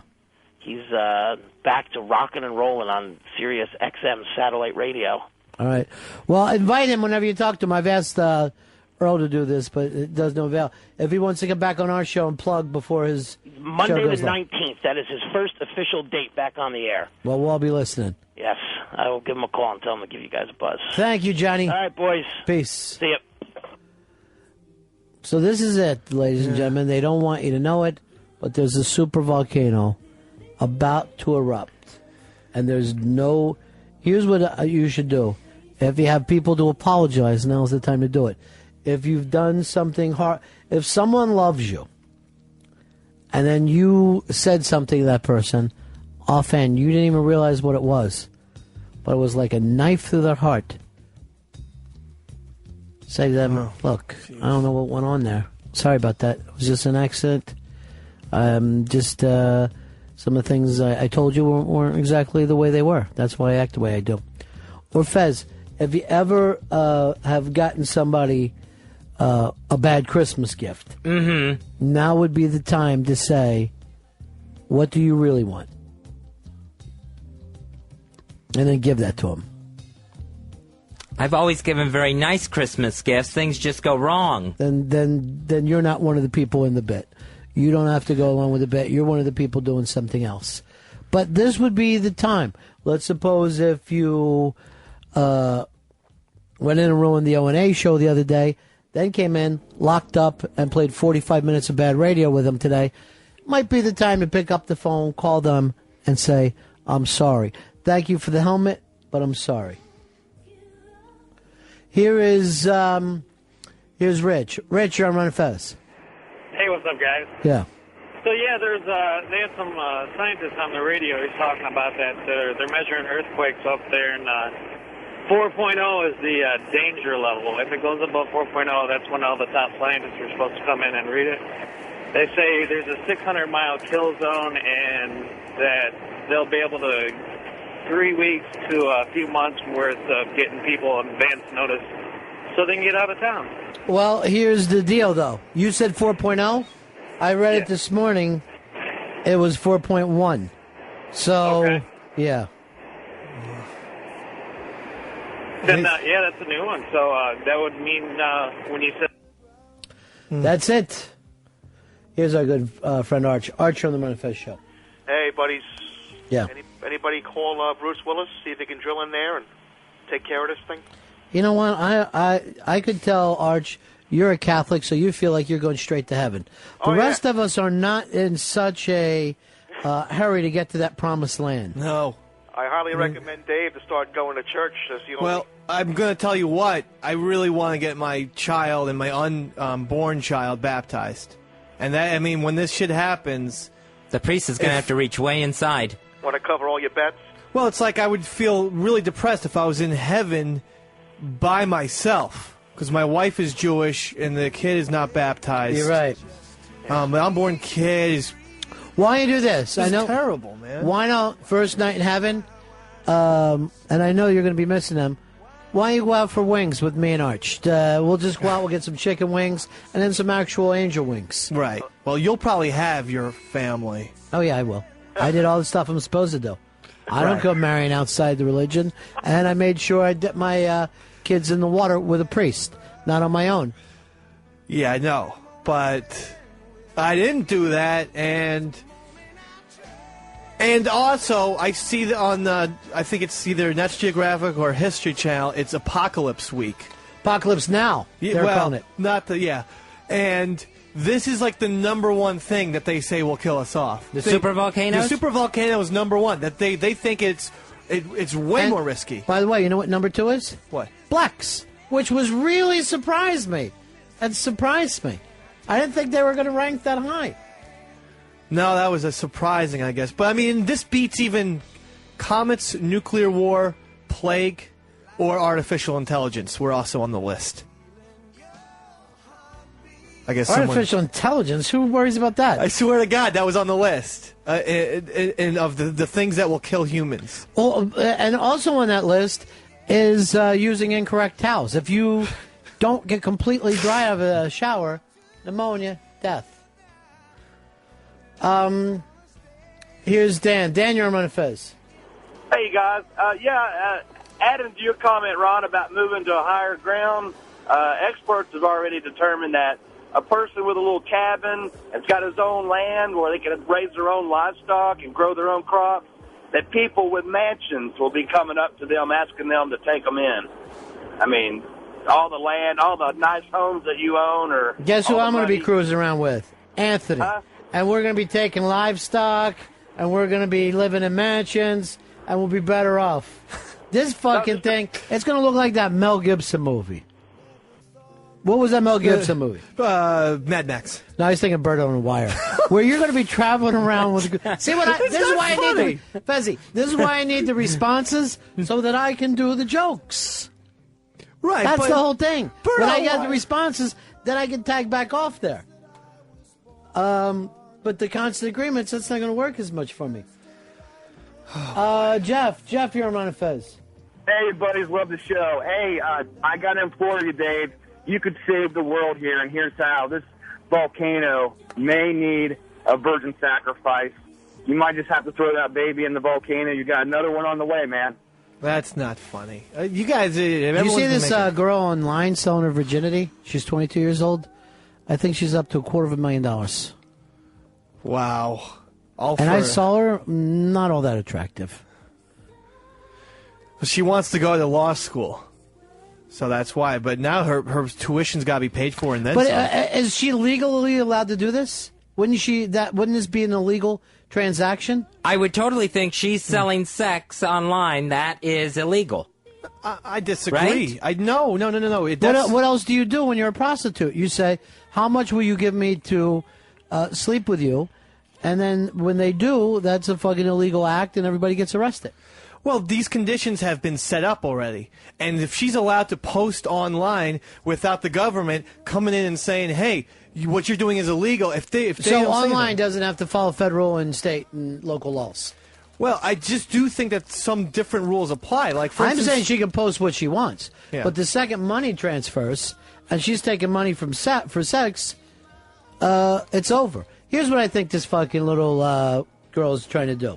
She's doing this to have some rich Christian guy going, no, I'll pay for your law school. I don't want you to fuck anybody. that would be the right move, but I think she's going to have to give it up. And good for her. But I mean, like, you can see prostitutes on Craigslist. Right, but that's illegal. But who's shutting it down? Like, who by the time that all right, you're saying, hey, marijuana sales are okay because Pepper sold some to fucking his cousin and nobody stepped in. I mean, I'm not saying that crimes can't fucking take place, but this girl went and fucking let everybody know what she's up to. Obviously, somebody's getting a call going, what the fuck is going on over there? We can't be sitting here busting prostitutes, and you're having somebody who lives in your town do this. Make sure it doesn't happen. Huh. Well, maybe she'll do it like in Nevada or something. See, that could be her out clause. That since it's legal over there, she can just say, "Hey, I don't know how that works. Don't you have to have a license by the state of Nevada and become somebody who works in that field?" And then, from what I even understand, those things aren't actually legal. That they all keep a very low profile in terms of, what they do in those towns. And they're so far away from, like, regular towns. But who's this idiot? I mean, first of all, I doubt anyone wants to pay this kind of money for a virgin. Talk about the most fucking uninteresting sex ever. It's probably a male virgin. Like some middle-aged male loser. A wealthy one? See, I think it's just the opposite. It's crazed. Who, in the back of his mind, gets all caught up in the bidding and thinks he has the money. And the lady's going like, I didn't know. Can I pay you a little bit? Well, she's not going to have to worry about it because she'll be going down with the super volcano if we don't get this fixed. I don't know why we haven't thought about colonizing space by now. There's way too much shit going on between global warming and the supervolcano and possible nuclear holocaust that it's 2009 for Christ's sakes. So what's your point? Star Trek, I mean, I know it's a stupid TV show, but these shows and movies should have inspired us to reach out. And we should be exploring space by now and trying to find... We could probably live on Mars. We could colonize it. Now, we would have to... For some reason, the space program not liked by Americans anymore. We used to love the space program. It used to be our biggest pride. And then Americans are like, well, who gives a shit about space? I don't know why they did it. There's nothing I like better than sending people into I don't space. think teachers really do a good job in grade school. And you got to start kids young. Astronomy should be taught in fucking kindergarten. Why does everybody blame teachers? You can't say to your kid, hey, there's the moon? No, I suppose you can, but I mean, the kid is more, if they're forced to kind of study astronomy, in the end. Because that's what kids like, things that they're forced to do. It shouldn't even be forced. This should be one of the funner things. Yeah. I mean, loved every it. kid likes that Wall-E movie. What's that about? Going into space. I've had telescopes since I was yay big, Well, how big's yay? Like 3 5 feet. It looks like 5 feet. Focused on the neighbor's windows. No. I'm a real big astronomy fan. So I don't understand why people don't get more into it, but they should, and you'll all be eating crow now that fucking death I'll is be eating upon us. baby. I'm going to tell you right now, every rich kid had a fucking telescope. You never saw a regular kid with a telescope. That's a rich kid's fucking toy. My dad got it for me. I bet he did. He worked for a very science-oriented company, as you know. He would get some freebies. He worked for a fucking drug company. What drugs are coming from space? Why make things up? Well, I mean, you let him come in here and shut you down. Happened today. You just stopped talking once he came in. Here's Rick. Rick, you're on the Ron and Fez show. Hey, buddy, what's going on? Yeah. Hey, Ronnie Fez. Yeah, Now- if you guys want to survive this thing, you got to go to South America. South America? Yeah. Anything below the Gulf Coast will be survivable. Everything in the Northern Hemisphere will be nuclear winter. See, it's going to make its way around the globe. If you move like to South America and then to Australia from there, you're just going to be on the run until the Earth is covered. Not Argentina. I'd be willing to have some quality time in Argentina. And I'll tell you 2 reasons why. Steaks and steaks. I don't know how much time you would get once you went somewhere else. 20 years. 20 years. All right, that seems like a considerable amount of time. But Thank you. But a supervolcano cloud, it seems like it would take maybe a week for those winds to carry all around the Earth. 20 years to get to South America. And like Randy said, South America stole our name. That's our fucking name. All right, Doug has some upgrade on this little girl. Here's Doug. Doug, you're on Ron and Fez. Yeah, maybe they'll just put everybody in a big football stadium and ride it out. Anyway, what I was going to say is... Doesn't it hurt when a joke bombs? Yeah, absolutely. It really sucked, didn't it? Yeah. There's no car crash to break it up, though, like on O&A. That's Anyway, because I don't permit as many bad callers. I normally do this. Instead of enjoying the badness, I just get rid of them. All right. Earl, you're driving me crazy with the same fucking song now. I'm literally starting to go out of my mind. I throw something at you, but you're wearing a helmet. Do you hear any of Earl and O&A today? I heard some of it, yeah. I heard the beginning of it. Same exact dance he did on our show. Same one. Yeah, it didn't change it up at all. Now, with the supervolcano, besides the dirt cloud, isn't this just going to catch this country on fire? I mean, most of the country is on fire every summer anyway.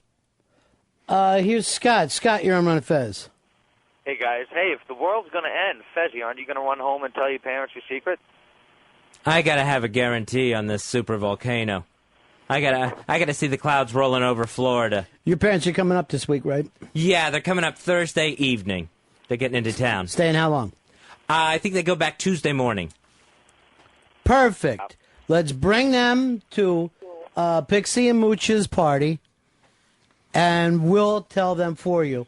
And they can see how accepted you are. Everybody come to Pixie and Mooch's party. Fez, you bring your parents. Would you do this for us?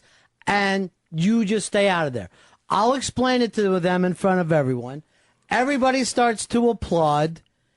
And then they're like, well, this must be a good thing. Look how many friends he has. Look at all his friends. Mooch and Pixie's party this Saturday night. It's going to be Saturday, starting at 9 o'clock at the Crow's Nest Bar, 2nd Avenue in New York City, between 93rd and 94th Streets. That is this coming Saturday. You'll like this bar. You have to climb up a rope to get to it. Crow's Nest.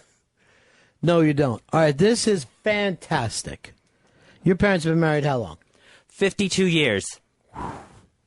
So they waited a long time till after you. What did you do? Would they wait till you graduated from high school? Here's what we're going to do Saturday night. You bring your parents in. I stand up. Mr. and Mrs. Watley, not your real name. We all have something to tell you. Everybody chants it. We take your parents and yell, "This is great. Yay, your son is great. What a brave thing." And then they're like, "This is great. Look at this." That's the least we could do for you, Fez Watley. The least we could do for you. Sounds like this fun. is going to be the most exciting wedding of all time. Now, when I say it's a wedding, they are registered at Caregate. I saw that on ronfez.net. Are you picking them up something nice, Stadium Mac? Yes, already did. Wow, fantastic. Already did. Write it down for me what you got them. Okay. This is a big deal, Mr. B. All right, write it down. And call me Ron, since we're on a show together. Okay. I don't want you to...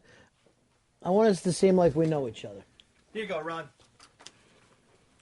Wow. That is a nice... Isn't that nice? Yeah. You know what I'm going to get for him? What's that? 4 of the same thing.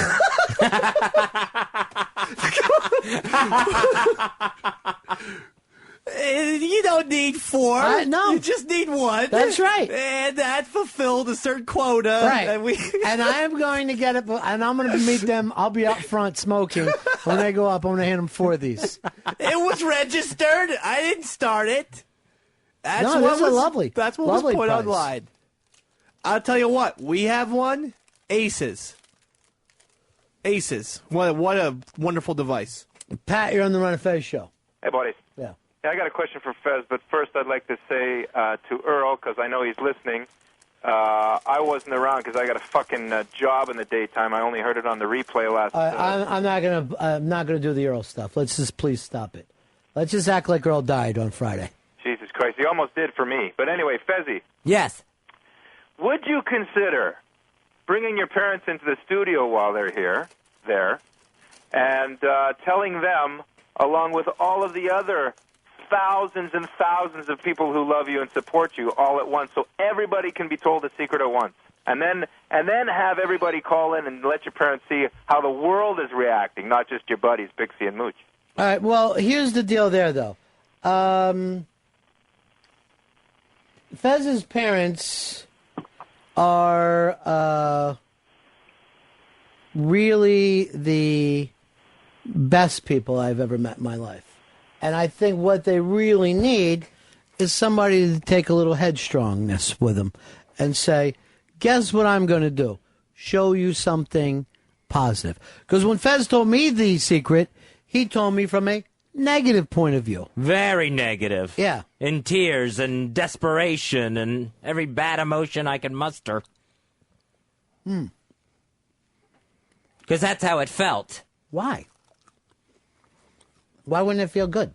Because at that point when I felt, I should say something to you, I was that's how I felt in my life, in a very desperate situation. What was all made up? You weren't desperate. There's no difference in your life now than when there was then. You're in no different situation. Oh, no, that's true. So this is, so all these things that you're talking about are made up.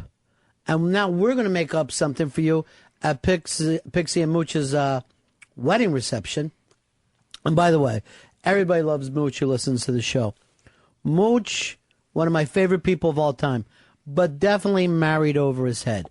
Beautiful girl, an artist, great personality. Of course, she's going to fall for an Irish accent. I don't understand that. Right. Women will fall for an Irish accent. Yeah, well, they're a slave to any European. You know, because they watch a lot of the movies. And the I James don't Bond. think so. They don't fall for a Czechoslovakian accent. all right. They don't fall for a German accent. Yeah. But I mean, like Irish is the number one accent to get broads. Really? Yeah. Well, maybe it's ever since that Pierce Brosnan played James Bond, you know? Let me tell you something. How many people will you meet where you go, oh, what's your nationality? Well, I'm Irish. You can be anywhere in the fucking country. Look how little Ireland is. What did these guys just come over there with a fucking brogue and bang every fucking American chick in the world and get them pregnant? All from an accent. It's not fair. Did you just do an Irish accent? I was like, yeah, like, it's not right. It's terrible. That's really bad. So here's the beauty of this. Please come on out. We're going to have a great wedding reception. It's going to be lovely. I'm a little upset they didn't invite me to the wedding, but whatever. I'm going to forget about it now. I understand. But we're going to have the reception. Then I go like this. Mr. and Mrs. Watley. Let's bring them up here. Everybody claps. And I'll go, by the way, your son Fez has a wonderful secret. And I say what the secret is. Everybody goes crazy. They start running up to your parents. Congratulations! Congratulations, Mr. and Mrs. Watley. Then we're going to pick you up on a chair. It's going to be like a Jewish thing. Get that done. We're taking you all around. We take you and Sheepy out to the tent, and then you throw out the stained buffalo hide, and we all keep applauding, and we're all happy. It's very elaborate.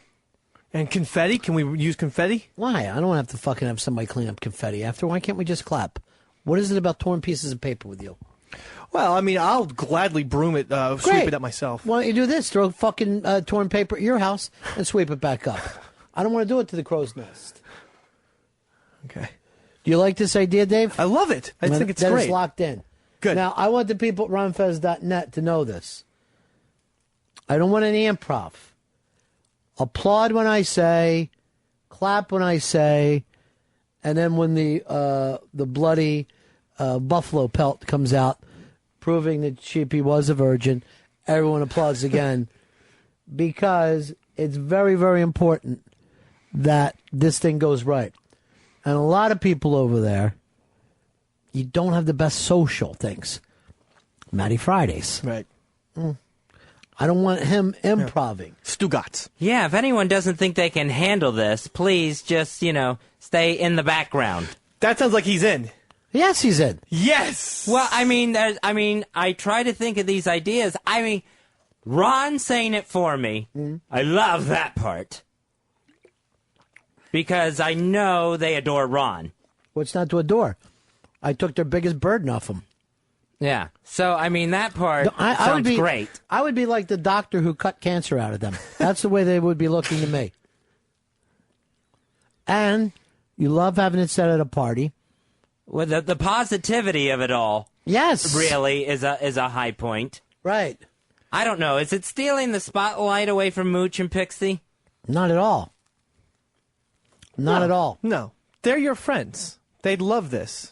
That's probably the best wedding gift they could possibly receive. I feel like I should register somewhere. I want you to know this, Fezzi.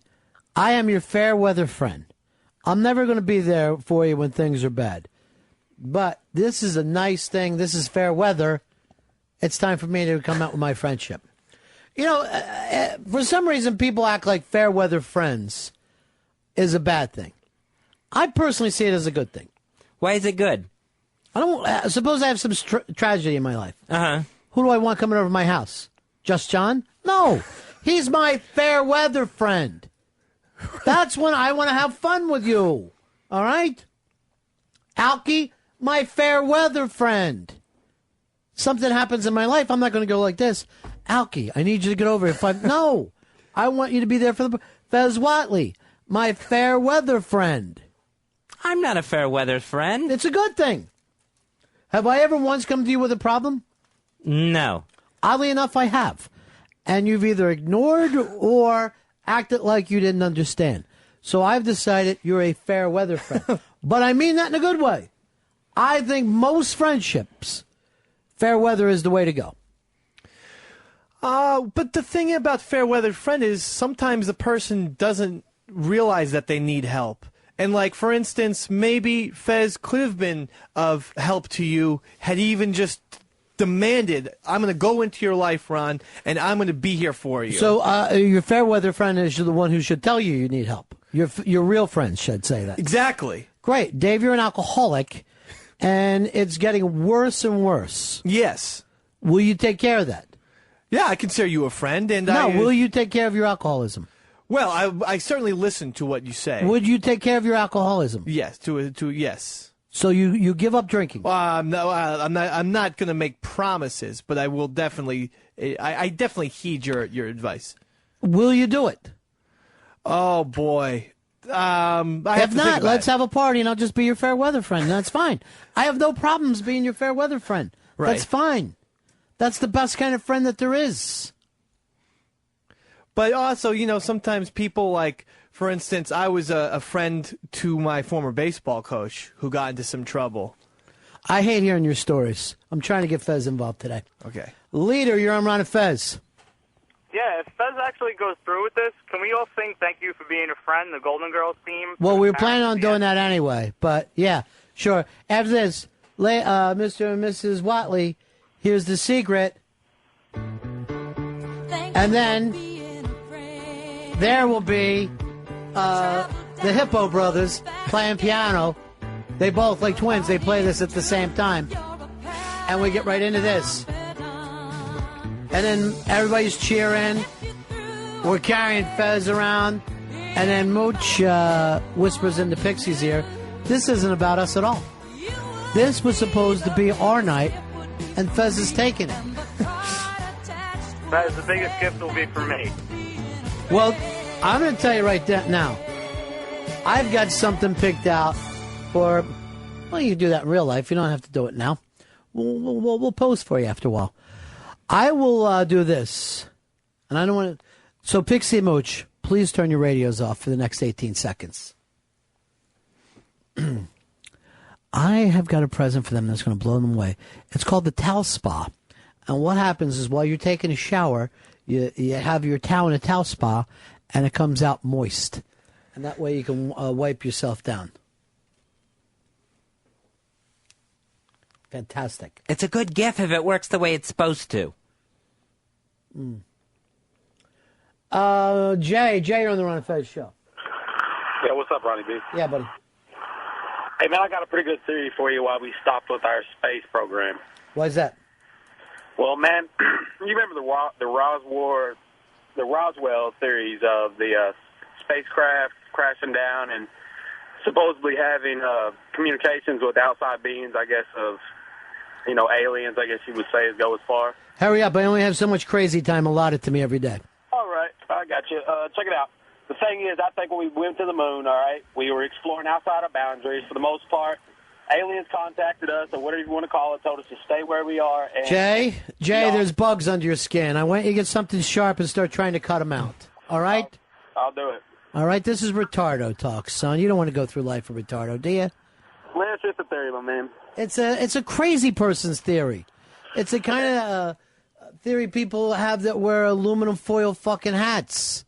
Do you want to be walking around wearing a metal helmet on your head like Earl is today? Earl, I want you to paint that black and it had stencil on it, I can't be trusted. All right, we're going to take a break. When we come back, I want to talk about the heart a little bit. This is a question I got into with a friend of mine not too long ago. What is better in life? The one-night stand or the long seduction? The one-night stand or the long seduction? It's the Ron and Fez show. You're looking to step outside your marriage, maybe find an extra relationship for yourself, but you want to make sure everything is discreet. That's where AshleyMadison.com comes in. Now, how do they keep it discreet, Fez? Do you get fake names? I'm not sure exactly how it works, but I know it's 100% secure, completely anonymous. You don't use your name to begin with. All right, here's a name that I want to use. The Duke of Wales. I want women to believe that they're going to be with the Duke of Wales. Now, change that, Duke of Earl. And that way it seems like I had a 1950s hit. You'll probably get a lot of responses there. But then anyone who signs up with AshleyMadison.com is going to find what they're looking for because they guarantee it. They guarantee that you're going to find some sex outside of marriage. Yeah, they've got over 3 million members already. It's the #1 dating service for Fez- married people looking for something more. Fez, let me correct you there. I believe that's 3 billion. No, it's 3 million. And more, and people, another person is joining every 20 seconds on AshleyMadison.com. That's why I think it's getting to the billions. So you are going to find what you're looking for. Plus, they guarantee if you don't, you get your money back. Right. Well, this is fantastic, Fezzy. And it reminds me of the old Blue Oyster Cult song, Don't Fear the Rapist. I think that was Reaper. Oh, who wants to date a Reaper? You probably should fear it, too. So you can join right now and change your life today. More and more people than ever signed up for AshleyMadison.com looking for fulfillment outside their marriage. I just wanted to say to some of the ladies out there, check out the Duke of Earl. Seems like he's getting a lot of hits.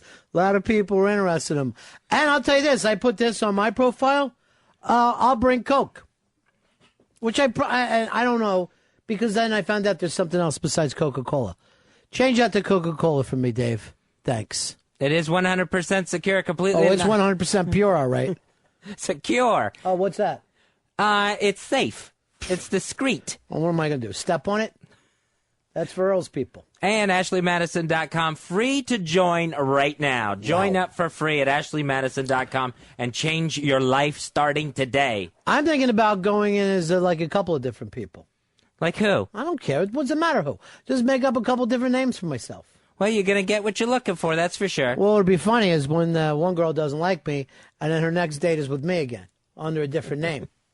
I'll just be like this. You don't know what you're getting. You can't ever get away from me. You'll be lucky if you live through this. Ashley Madison. Is it safe? It's safe. Doesn't sound safe with some of the threats I just gave. AshleyMadison.com. Find your lovers here. Somehow I just want to do that. I just want to like dance. I just want to like, put on some Shirelles. I want to be black. Wouldn't that be insane? God, I wish I was. I wish I was Tina Turner, just dancing through the room. Ron and Fez show. A little King of Comedy coming through. Vastly underrated film.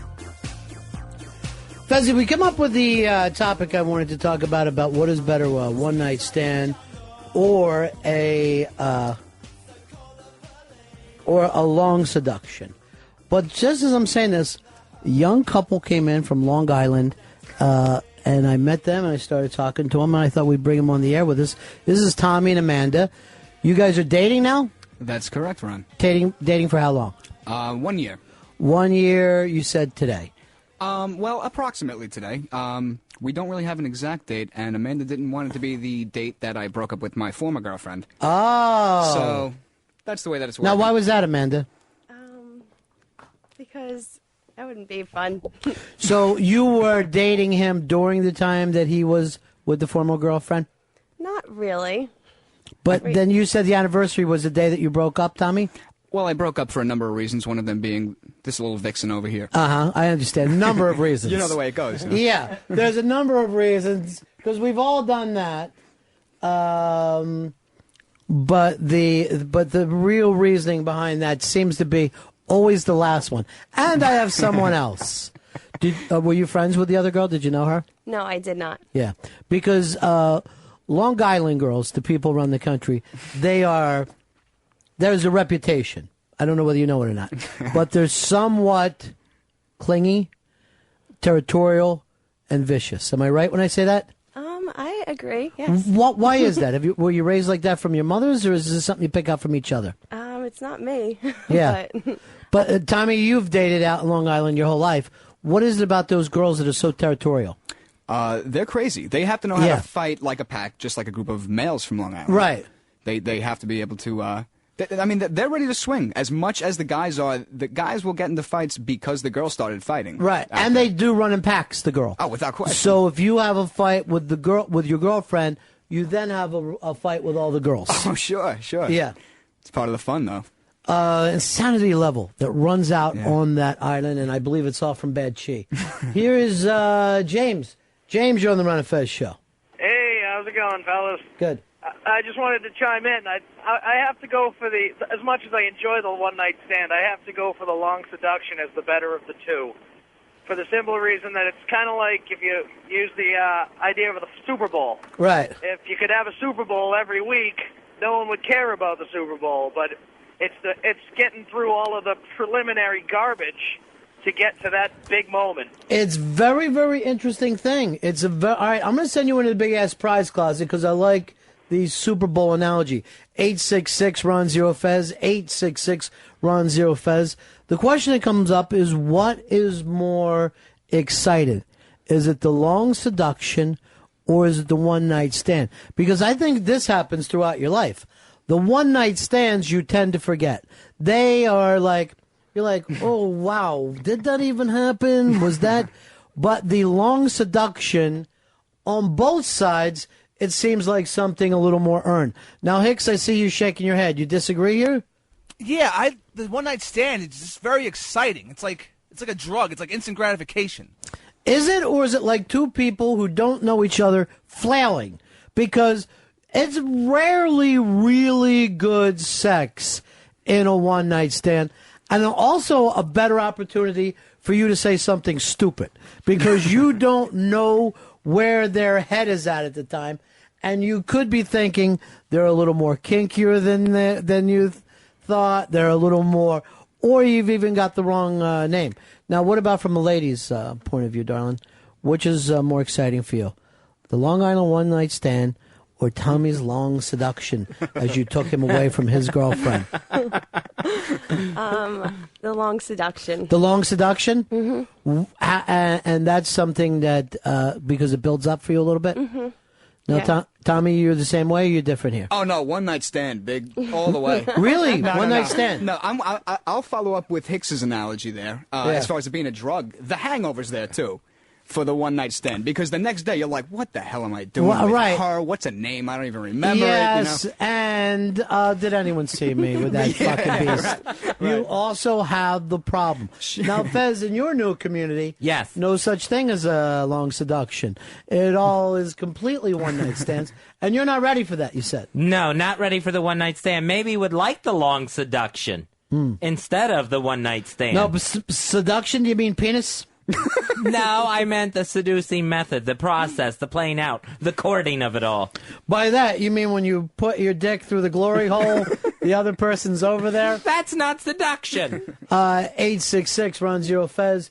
Here is Glenn. Glenn, you're on Ron and Fez. Hey, buddies. I'm a big fan of the long seduction because of the sexual tension that builds. Sexual you're tension sitting is on the amazing. couch- That's true. Yeah. Sitting on the couch or whatever, watching a movie or at the movie theater, and she puts her hands across your belly, and just the explosion is fantastic. Right. And that whole feeling of, is this actually happening? Is this... Because the flirtation thing, it's really overlooked nowadays. People, they feel like... And you'll get into this with Hicks. He expects an immediate payoff. An immediate payoff to his flirtation. But remember how flirtation started was once we became a society. You know what I mean? And these things had to lean back. Before that, it was just cavemen. The one-night stand, if you really think about it, that's the act of an animal or 2 or 3 gay guys. Not that I'm saying everyone would not take a long night stand. Mm-hmm. I'm saying apples, oranges, what do you prefer? I prefer the long seduction. No, apples and oranges. Oh, orange, definitely. All right, that's a one-night stand in the ass. Oh. Hicks, you're still disagreeing with me. Yeah, because the one-night stand, like say meeting a broad at a bar, thinking she's interested and picking her up, is the long seduction condensed into one night. It's like having all of that. No, that's alcoholism. Oh. That is alcoholism and fucking in the back of a van. So? I really find that bar flirtation is not even the same thing. That is two people who decide there's something vaguely acceptable about you. That I am taking you away from my regular life. And there's something here that will work to get this one thing off. Here's RJ. RJ, you're on the Ron and Fez show. So there was this girl, I was friends with her forever. I was totally infatuated with her. After a year and a half, we slept together. And as I came, I looked in her eyes and said, we totally should not have done this. This is a terrible idea. And I It just destroyed it all. It was awful. Now, what was so horrible about it? It didn't live up to the expectation. It was like it had been built up for so long that when it finally happened, it was like it was. But this is a very good devastating. point, because I think that sexual technique has to be perfected to a certain point. That very, extremely, very rare is the first time all that fantastic. That's why you really need a little bit. I mean, if it's somebody that you care about, you want to turn it into a weekend and make sure you do a lot of short bursts and like, oh my God, oh, we're taking a little time out here for some shrimp cocktail. Boom, we're back into it. And, you know, that's how you fold in and out of that. But I think that maybe you gave up a little bit. Yeah, it was odd. It was just weird. I don't know. The whole thing it didn't work. I can't even understand that. I think it's because RJ's in it. I think there's something Dog asked about. Or maybe, was this long seduction with your own sister? Because it sounds like, you know, there can How be... dare you? It can be the wrong kind of friendship that you confuse that really... I think I was in the friendship to get in her pants. Yeah. So I think that maybe I should have just gotten her pants early and been away with it, or just kind of been done with her without ever doing All right, well, we're definitely going to put you down in the negative column. You think that the long seduction is horrible. But what I meant is maybe they just never had the chemistry to begin with.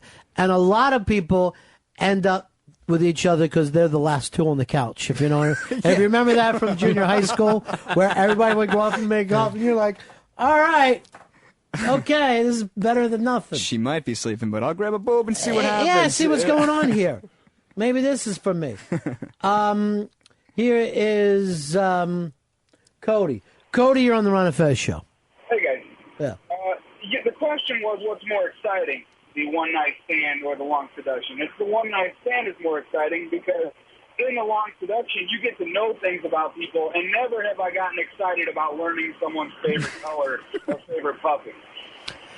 Now, wait a minute. This is kind of interesting to me. You don't find it exciting to learn about women? That's insane to me. I think that every fucking secret is exciting, particularly if any of those secrets deal with, you know, abuse. But that's my own sickness. Don't get caught up in that. Tommy, I'll ask you this, by the way, Fezzi. They're the Long Island couple. It's Tommy and Amanda. They're here on their 1-year anniversary only because they didn't want to say the 1 year of him breaking up with his girlfriend. You don't find it exciting to learn each new thing about Amanda? It all depends. About Amanda? Yeah. Absolutely. But I've spent time with other women before Amanda where I couldn't even begin to fake that I cared. You know what I mean? So here's the point then. Okay. Should that be somebody that you even have sex with? I mean, if she's so dull and if she's so dense and if she's just a walking vagina, are you not... That person's not going to be good in bed to me. I have very rare... I don't even know if it's ever happened that I met a dull person who's fantastic in bed. It's a good point, but sometimes your options are limited. Yeah, I at understand. 4 o'clock in the morning. I understand, but my point when you come back to this is who are the ones in your life that you're going to remember? Who are the ones that are going to be there for you to say, yeah, that one was something? And I think it's very rare to be that Forum magazine type one-night stand or Fezzi the Spa Club reach around. I'm just trying to give you something that you can understand what we're talking about. Jeff, you're on the Ron and Fez show. Hey, Ronnie B. Took me over a year to ask her out. Been with her 4 years. Watching the football game yesterday, she let me bang her, bending over the couch. You can't beat that. So the first time ever was while the game was on, and she's bent over the couch? No. But the long seduction took me a year to get with her. Yeah. Now I've been with her for 4. Oh. And yesterday, I said, honey, let's do it. I get to do her and watch football. What game were you watching? The City of Champions, my friend, my buddy McNabb. Big ass prize closet for you, myself. She got McNabbed. Big ass prize closet for you. Fuzzy, she gave it up like a good girl should. The good girl goes like this. But here's the beauty of it.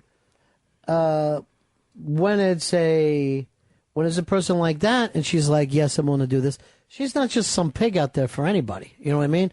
That's the difference in life. That's the beauty of it. You're like, she's doing something that perhaps very few people will ever get to experience with this one. Hicks, you're shaking your head at me like I'm speaking fucking Greek over here. What happens in the long seduction? It doesn't work out. It's wasted time and effort. Life doesn't work out all the time.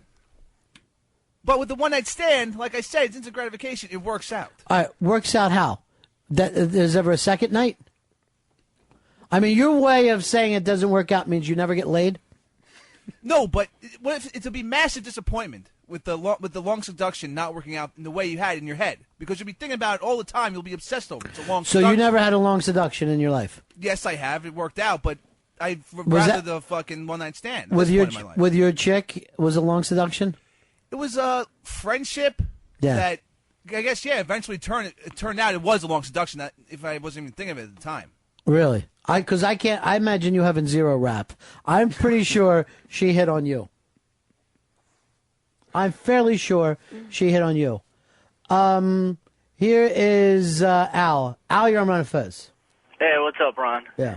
I mean, definitely, who has time for a long seduction, especially if you're married? Definitely the one-night stand, you know? Well, what you need then is AshleyMadison.com. AshleyMadison.com. Who wants to waste time, as the other guy said, who wants to waste time and effort, and then in the end it's going to blow up in your face if she doesn't want it, so. All right, here's Richard. Richard, you're on the Ron and Fez show. Hey, Ron. I take the long seduction, and it's kind of like a food analogy, you know? One-night stands like getting McDonald's. You know, it's okay every once in a while, and you can survive on it. Whereas the long seduction's like going to your favorite restaurant and starting off with drinks, then your salad or whatever, and getting that main course. It's just awesome. Now, this is the beauty of what you're saying. This is about living a life and giving things in your life some meaning. There is nobody who ever goes, oh, I had the best McDonald's back in fucking June of 1997. I remember it was a Big Mac with fries, and I decided to go chocolate shake. No. But if you had some fantastic meal in fucking the island somewhere or on a restaurant overlooking a cliff, you will remember that meal. You will always think back and go, that was a great night. That was a fantastic meal. I don't know if anybody goes like this. You know what? I had a half slice of pizza one time from fucking Domino's. So good. So now, in the middle of the night, are you going to eat Domino's? Yeah. As much as you fucking hate them at noon, you will. I'm not saying they don't happen. I'm not saying either or. I'm saying which one is better. Mark, you're on the Ron and Fez show. Hey, buddy. The best seduction actually is a long term with a little bit of help from Ron and Fez. Right before Christmas, I got into the big ass prize closet and got the Best of James Brown DVD. Gave it to a girl I've been flirting with for quite a while. Christmas Eve, that night we got busy. All right, congratulations. To me, this is almost like paying for sex. Poorly, but paying for. Here's a gift pack. Here's somebody who understands the world of sex. Somebody who knows how to come at it fast and hard. Our own Bronx Johnny. Hey, what's poppin', boss? Poppin'. I'm not sure what you mean by that, Johnny. To say good salutations and good afternoon. Oh, yeah, it's good to talk to you again, my friend. I guess it's all popping then. I guess the corn's popping. No, I'm more of a one-night stand kind of fella because, like, you put in less of financial and emotional investment in that, and you get to get your BFF and your broad real quick. Now, is there even such a thing as a long seduction in the East Coast barrios? Like, if you give him anything past 2 days, you looking for trouble. Like, you get to know people and shit. All right, so what now, Hicks, this is your friend from high society. How many times have we heard this fucker say he's ready to get married to somebody he just met? Oh, constantly. Every other week. There's some broad at the next level of his life. That dawns on him second date. Yeah. Second date, he thinks he's found it. Fourth date, it's all gone. And saving money, you're usually buying clothes for their relatives. That's a good point, shit. I'm lost on this one. He was always buying Yankee shirts for his girlfriend's children. What? I don't remember this at all. Yeah. I bought one. You just like throwing it out there. That's your trademark. But do you think everybody was going to get that reference? I thought so. Who did you buy a Yankee shirt for? I think Frenchie's daughter. You should have got her Don Rigos. That's what she really likes long term. All right, Johnny. So you're going down for one night stand. Yeah, man. It's much easier. Peace. Peace. Here's Tom from Texas. You're on the Ron and Fez show. Hey, put me down for a one-night stand, Ron. Why is that, buddy? Oh, it's way easier, man. You don't got to do none of the talking, no bullshitting. You just get a chick, some drunken chick out at a bar depressed out of her mind, hates her husband. I go home and fuck her one-night stand. That's how I like it. Well, Cowboys only do it for 8 seconds. From what I understand, that's when the buzzer goes off and you get to jump off that bull. So you guys have been going out for a year now. We got Tommy and Amanda from Long Island here. Of course, Tommy explains to us Amanda runs in a pack. And if you even talk to another woman, is she furious with you? Not too furious. She's been working on it a lot, actually. The jealousy thing is really bad with me. Like, I don't dig it because I'm not a cheating guy. I'm just not. You know. So you don't like when they're jealous? To me, that's a weakness. That's. You get a little jealous, honey? A little bit from time to time. Isn't it a terrible feeling? Yeah. It's the worst feeling in the world when you're like, I care about this person, and now I feel a little jealous. Suddenly, everything feels terrible. Yeah, I think it's just in my mind. It's not real. You're like a crazy person? I make things up. Yeah. Who did you think he was with? One of your friends? There was a time where he was a little drunk and got a little close. So you got to be very. We had this conversation last week of is it okay for a couple? Let's suppose that you're at a party, right? Mm-hmm. And you look over and you see a girl, single girl, talking to her. Immediately, does your antenna go up? Not immediately, no. But over the course of a night, how long would he be talking to her before you went? This is enough. This went down long enough. Well, I do trust him, so. Right. Yeah. So you're saying now? Do you believe her? She does trust you now. I absolutely do. Yeah. But I'm also conscious of it. You know, except for that one night. I'm making a point to. I mean, if I'm there with Amanda, I'm talking to some other girl. Right. I'm not going to do it for an hour and then be like, oh, I got to go check on my girl. By the way, you know what I mean? I'm not going to play that game. But she was jealous of your own mom. I mean, that's going too far, Tommy. Your own mom. Dave, you're the jealous type, right? Oh, yes. Very much so. What's the longest? Let's say if you... Come on in here, David, because I want to go over and see... Would you be jealous of, like, some of our friends? Like, would you be jealous of, let's say, a Mikey boy? Yeah. Really? Yeah, and I have been, in fact. I have told Casey about that, and I think Mikey even senses that. Mm-hmm. And so I never see Mikey talk to her anymore. But they have a lot of common interests, the computer, and I think Mikey Boy is better looking than myself. So, who are some of the people that you are most jealous of? I'm very jealous of Mooch, because I feel like, as you point out, he has an accent. He's good with the computer. Right. Who else? Okay, I'm very jealous of Alki because he makes sexual jokes around her, and so I think, well, if he can talk sexually, he can probably have sex. You're Alki's friend. You're Alki's friend for a long, long time. More than her. Yeah. But I feel like if a man can talk like, hey, I'd love to fuck you. Right. he would He like would. to, and probably could fuck her. So that's another person. All right, who else? Okay. So there's some of these players. Yeah. I'm very... I'll tell you what, Mark with the C, because he's very much the opposite of me. This is... everyone knows who I am. He's a very together person, short hair. But again, a guy that you've known for a while. Right, but he's so clean-cut, and Casey's always saying he's very funny. So you're very, very jealous of a lot of Well, people. these are people, yeah, who a lot of people. I try not to hold it against them, but I can't help but feel... some kind of anxious jealousy. Like you're ready to snap. Yeah. Yeah. And, I don't always do the best How job. about Hicks? No, I'm not. Because she said a few things like, Jesus Christ, he's big and shit like that.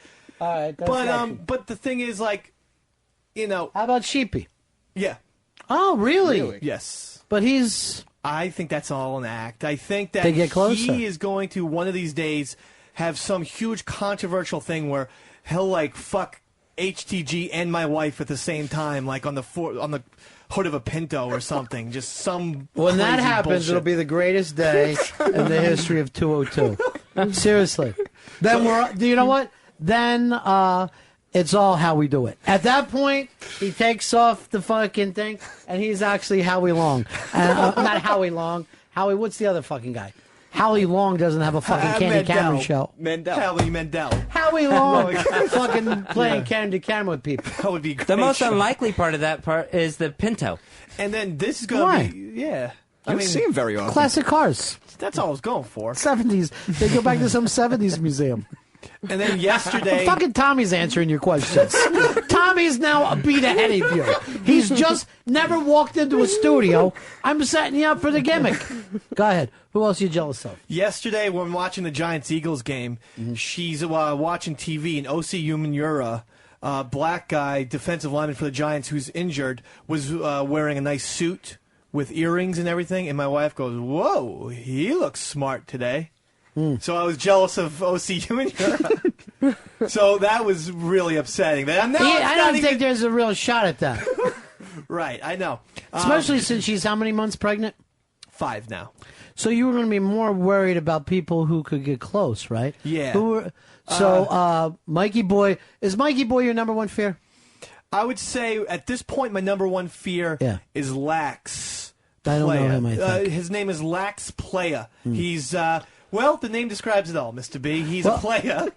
He's on Pal Talk. He ought to drop the X and be L.A. player. I'm an L.A. player. But Lax... What about Earl? Would you be a little jealous of Earl? I used to be jealous of West Side with Earl. Really? But I complained so much about that Earl hasn't... Speaking of which, David Burke's new place, Townhouse. Yeah. I heard about it. I got an email about it. I have to check it out. I haven't checked it out yet. Careful with that. Okay. I've checked it out.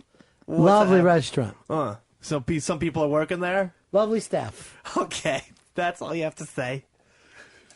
But Lax, if you recall, all right, Ron, I don't want to sit around and just go through your insanities. I'm just saying, why... You realize this is the lowest place a man can be? Yeah. The lowest place a man can be. But, buying people Mets tickets every year. But he's a classy guy. Buying Mets tickets, really? Yeah. Or is that just trying to finagle into... I think I met him at the animation thing. I was introduced to him. Seemed like a very nice man. Yeah. Nice young gentleman. It was nice in a Lando Calrissian too smooth, sell her out to the Empire type of way. Now, is that the black guy from Star Wars? Yeah. 'Cause I know that you think every Star Wars reference is normal. Yeah. It doesn't work that way for me. Yeah, right. It was Billy D. Williams. Oh, okay. But it's a little bit, Who could resist? Too much. Danny, you're on Ron and Fez. Yeah, I actually want to talk about... I have a girlfriend. She's jealous of my mom and my sister, so you guys are talking about jealousy.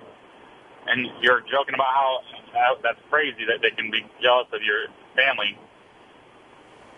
Well, that's where jealousy will eventually lead you. That's what happens. So I don't even know how to deal with that or handle that or how to go about fighting that. Dave, I don't know how the Pal Talk works, but we've been invited to a room called Lebanese Land of Music.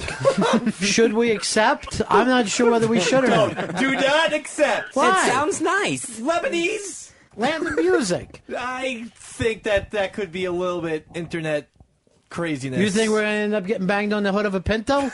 It's music. I just don't feel that that's a secure room.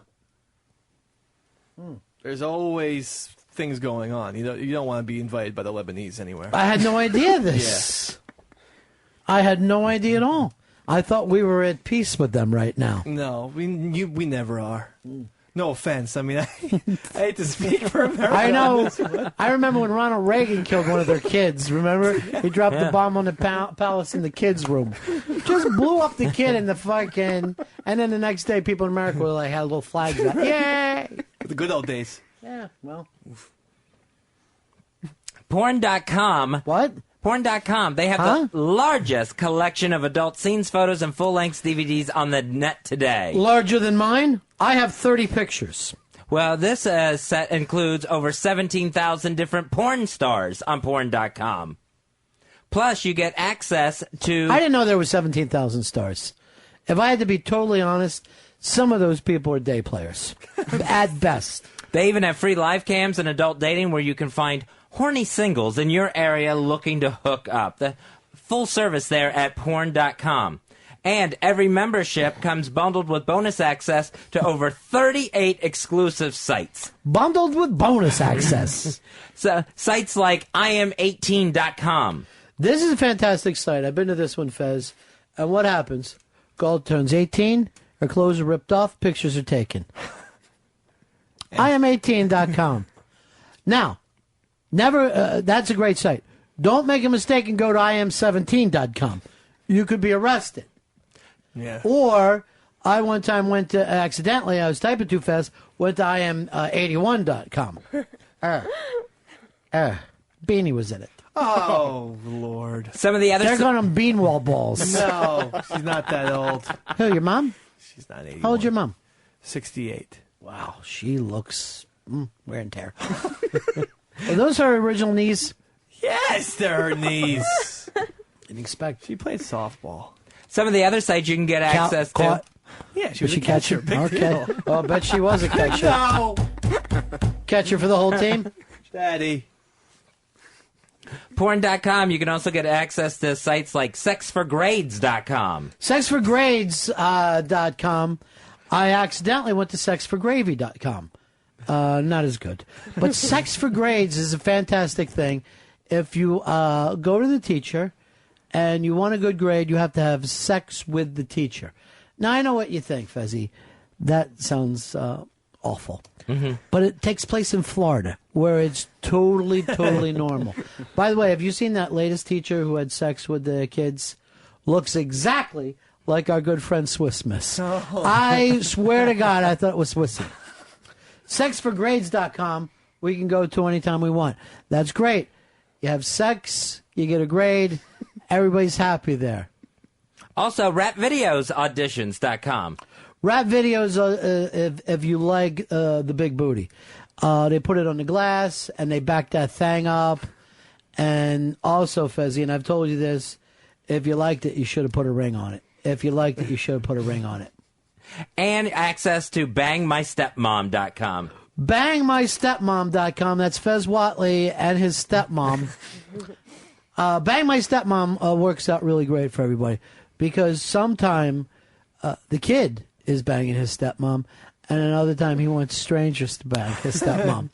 Now, I don't know whether the dad is at work or he's sick. I believe he's ill, so he's not really on the picture of Bang My Stepmom. You can get access to these websites through porn.com plus a ton more. And you can save up to... plus a ton more. And you can save up to 80% off regular monthly rates if you go to porn.com right now for this special limited time offer. What are those rates? I don't know what the regular monthly rates are, but 80% savings there. Yeah, but it's 20% of what? Let's get some facts on this thing, is all I'm asking for, Fezzy. Now, how do we go there? We go right to IM18? No, you go to porn.com. Porn.com. Is that short for pornography? Yes, it is. And com is short for? Community. Is it really? I don't know. I would have said communications. I was hoping commerce. Heck, so you know what com is? No, I actually don't. Yeah. It's porn.com. All right, hold on. We got a quick message here. Sean, you're on Ron and Fez. Hey, buddies. Yeah. Hey, Ron, you talking about dropping the bombs on the kid earlier, Lebanon. I think you meant Libya. Was you talking about Gaddafi? You're 100% right. You're 100% right. Big-ass prize closet for you, Sean. Thanks. I could have really started an international incident during a commercial for porn.com, who has nothing to do. Well, I mean, if anything, internationally, they just want to have people have sex with each other. Porn.com. You can log on today and discover for yourself why it's the world's favorite porn site. Why don't you just tell me? Why is it? Because it's so big and it just has everything. Anything you could possibly want. Anything that you're into. Doesn't he sound like he's talking about a penis? Just if you take porn.com out and put penis in, what would you think Fez was describing? Fezzi, your parents are coming to the big party Saturday night. An announcement will be made. Your secret will be given out.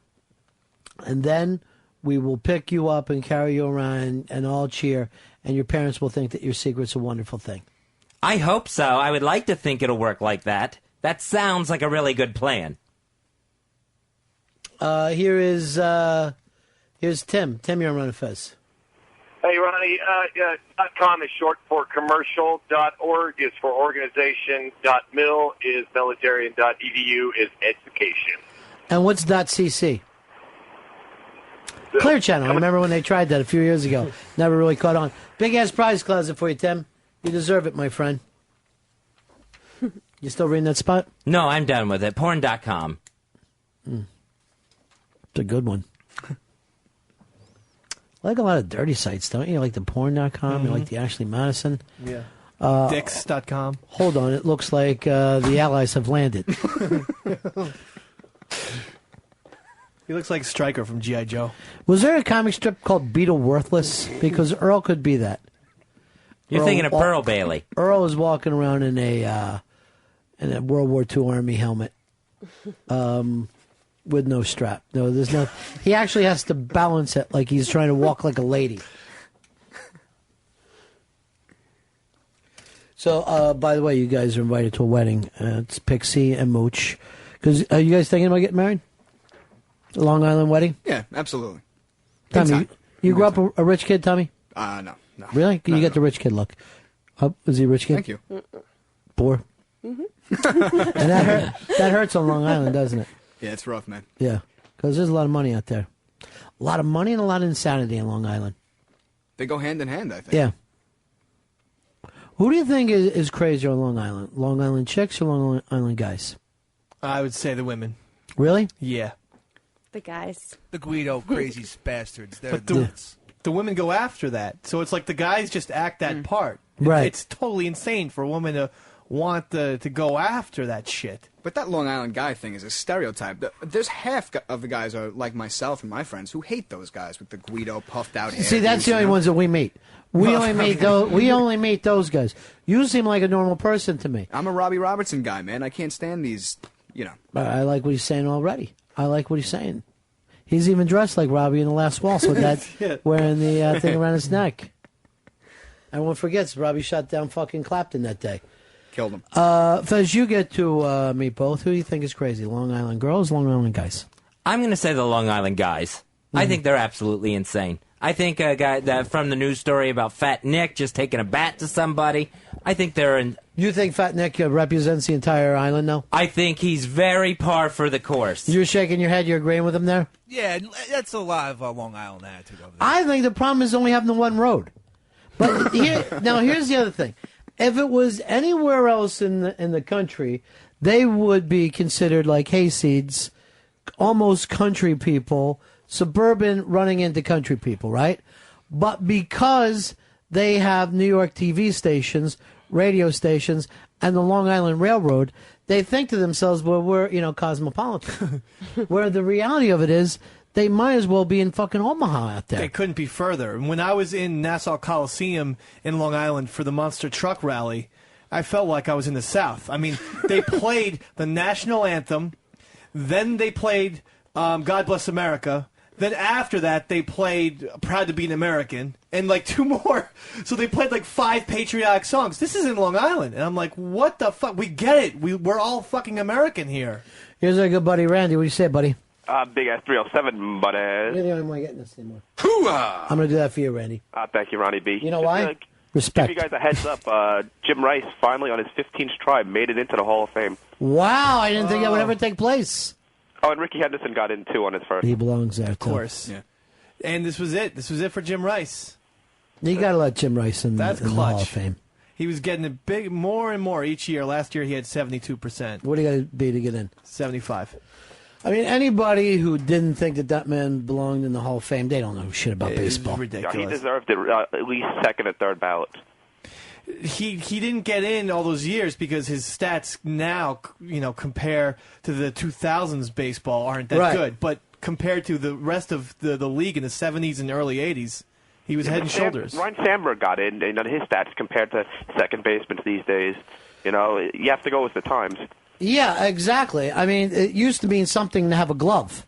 To be an infielder with a glove was considered an asset. Now they're like, you're a second baseman, how many home runs have you hit? Right. Those guys used to hit 40 over their career. Now they want 40 a season. So Andre Dawson's not in. And Good. I thought he was going to get in. I thought Lee Smith had a chance. You look at Phil Rizzuto or Yogi Berra, you look at their actual offensive output. God, awful. Whoa, Yogi Berra? That's because they're fucking Yankees. Let's not say Yogi Berra. I mean, comparatively, look what Piazza and Pudge, the numbers they've been putting up. Sure. Yogi's stats are pretty damn good, actually. Yeah, if you play that long. Yeah, and if you fucking have... I'm a Yankee fan. If you've got an entire team there pitching around to get to you... Yep. Where did Yogi bat in the lineup? Yeah, oftentimes fifth. He was he did? Yeah. All right, that changes a little bit for me, but I didn't know he was batting that low. I always picture him as higher. Yeah, well, I mean, maybe I'm thinking the end of his career. He happened to be one of those guys who played with both Joe and Mickey. Because I saw him not too long ago. He doesn't look that good. He doesn't look like he'd play. He could barely throw at the home plate when he was doing a first pitch. All right, thanks, man. Scott, you're on the Ron and Fez show. Hey, listen, I live out here on Long Island. Long Island women are way worse. You can't find a Long Island woman without a cell phone in her hand. That's That is true. annoying. That That is drives annoying. me nuts.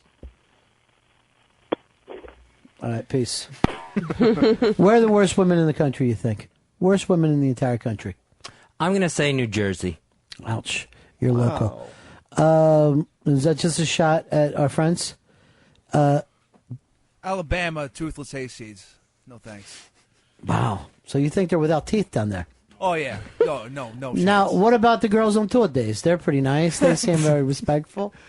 They put together nice posters Yeah. during game day. Constantly putting together posters down south. And sparkles. Yeah. What are the worst women in the country? Los Angeles, because it's like, hey, we're in L.A., we're so mellow and all that bullshit. Or if it's either that type of chick or it's the fake chick.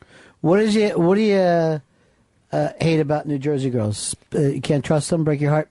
Yeah, that sort of thing. I'm Wow. going by the high hair. Sure. All the stereotypes, the shrillness.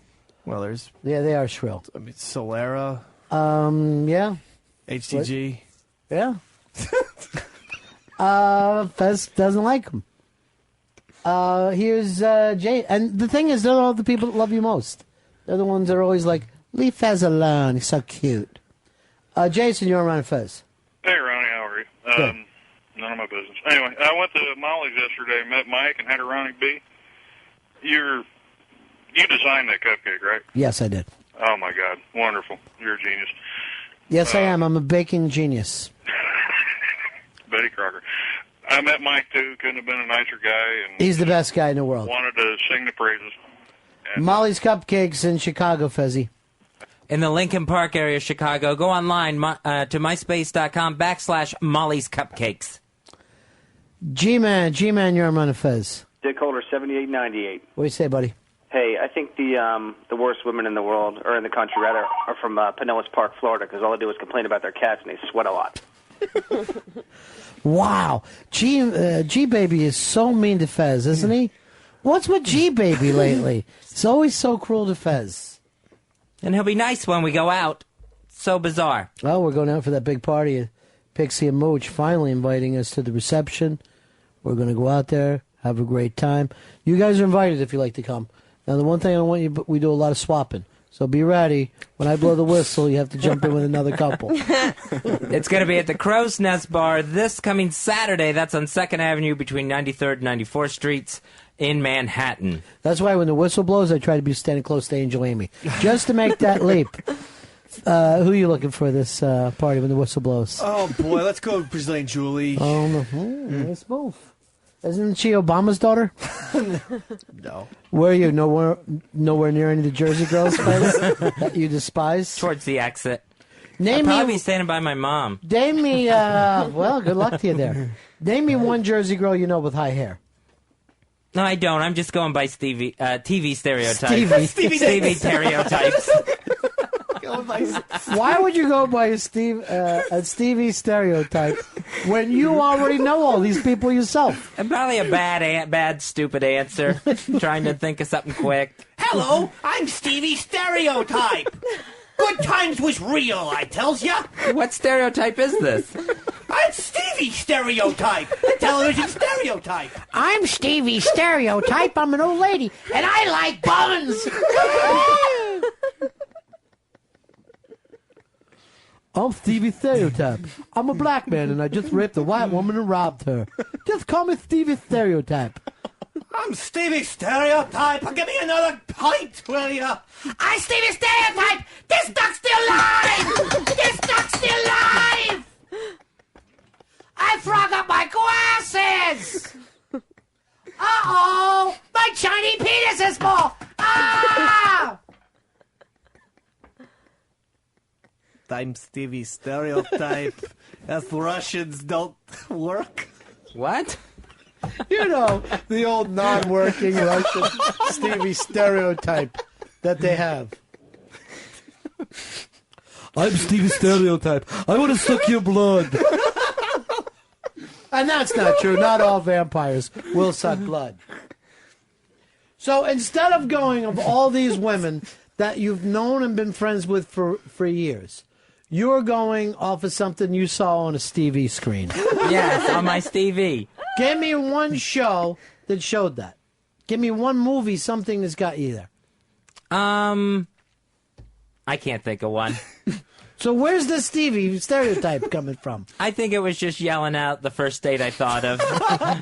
What is that? A state that you can see from the window?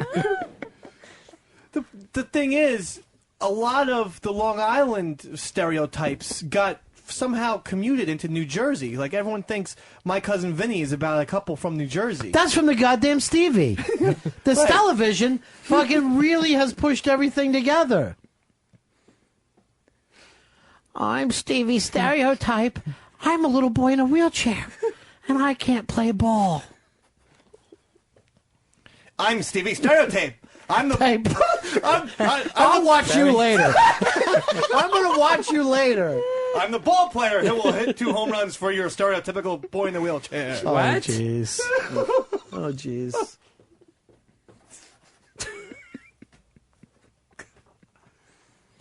Hold on. Fez thinks that he's back. He's not allowed to talk again. He's writing stuff down. What is it, Fez? You're allowed to speak now. I'm just saying that, just 5 minutes left in the show. Well, why would you have to give this to me? Just say, 5 minutes left, Ronnie B. 5 minutes left. Shh. Write it down. I don't tried want the to, listener. but I wrote 5 minutes till stereotype. I don't want all the listeners going to their cars at the same time. And remember, O and A are coming up next. Wink, wink. When you hear the tape of Ron and Fez saying, "Stay tuned for the O and A tape," you know to stick around. That's a lot of stape. What? Tape. Why'd you call it tape? Stevie. Oh, Jesus. I'm Stevie Stereotype. People with red beards are stupid. Hey. All right, let me check with Amanda here. You could be the early judge in the beard awards. Who's got the bushier beard?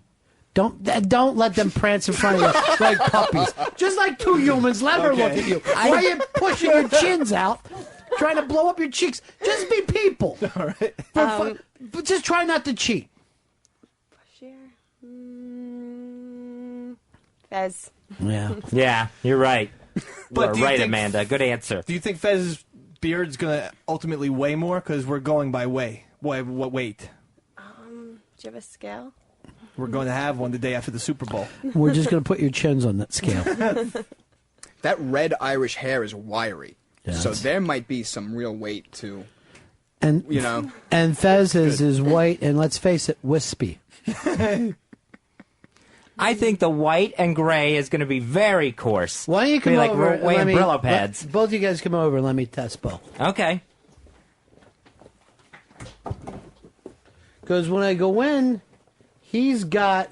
Look how much that is. That's got to be a couple of inches.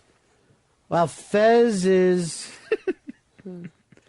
It's actually, but then when you go by the girth thing, it's.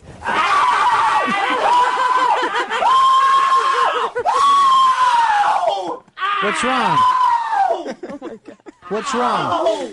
I have fucking sensitive skin. Which one hurt more? Yeah, but I didn't grab your skin. I grabbed your beard. It's attached. That's gonna make mine weigh less. It's attached where? Oh! My beard is attached to my skin. That fucking kills. It still hurts. Kills in a good way? No! Oh, so many kids say something kills like they like it. I ain't young. How old are you? 31. And you work this job? It's hideous. It's 31. Well, it's 31. I got no The place to go. stereotype. I got nowhere to go. How's the sad show working out for you? Great. Did you get that other meeting with the boss? There were some problems. We're going to meet with him this week. What were the problems? He heard the show? What's wrong? Your face hurt? That stink. That's the worst. I don't know why wrestlers wear I felt beards. like my teeth got pulled out through my beard. All right, this is weird, but suddenly it made some blackness. Really? I push this. I go over and push your face right in the Pal Talk, Fez, and try to line it up. Can we get more light on him? Yeah, he goes right into. Yeah, that'll be good. All right, now just stay like that for a moment and get a really good shot on Fez's beard. And I just want to. Well, why are you making bug eyes? Why? Just look like a person. Do your sad look, because that's my favorite. Yeah, do your sad. That's perfect. And let me just say to the listeners, Teddy Ruxpin, you look exactly like the old doll, Teddy Ruxpin, right now. They were hard to find. I had one. Steady Rubskin. Steady Rubskin. More like Gayerton from Gayville, South Carolina. All right, get out of there, Fez. You're like a fucking maniac. You know what it looks like? It looks like somebody's coming up to oh, that's 5 minutes already? Why didn't you give me a note? Why didn't you give me a note? I did. It was misspelled. Jim, you're on the Ron and Fez show. Hey, buddy. Yes. I just wanted to correct Dave from earlier. Reason Yogi Berra batted 8th, which is why he wore number 8, as Babe Ruth wore number 3. No. And that's what they used to. That's where their numbers came from. It's where they batted in the batting order. Ron, the original Yankees 27 lineup had the numbers because of that. You're not telling me that Yogi Berra hit with Babe Ruth and Lou Gehrig. That was 27. Yogi wouldn't come around for another 20 years. By the way, Billy says more like Teddy Sucks skin. Yeah. And the player, the guy's wrong. Bill Dickey was number 8. He was a great Yankee catcher from the old days, and Bill Dickey took Yogi under his wing. Look that up. When did they start by merit? Start like the lineup by merit? No, I mean, it was always by merit, but the Yankees decide, listen, we're going to be the first team to put numbers on the back of our uniforms, and they did right by the batting lineup. That's why Ruth is number 3, and Gehrig was number 4. But that didn't extend to Yogi Berra. By the time it was Yogi's generation, people had their own numbers. Here's Jason. You're on Ron and Fez. Hey, how you doing, Ronnie? Just saw that picture of Fez on Pal Talk. Jesus, looks like Saddam when they pulled him out of the hole. There's a lot of the same confusion, I guess. He was in a spider hole. What's the big deal? Thanks, Jason. Fezzy, line yourself back up into that camera again. Okay.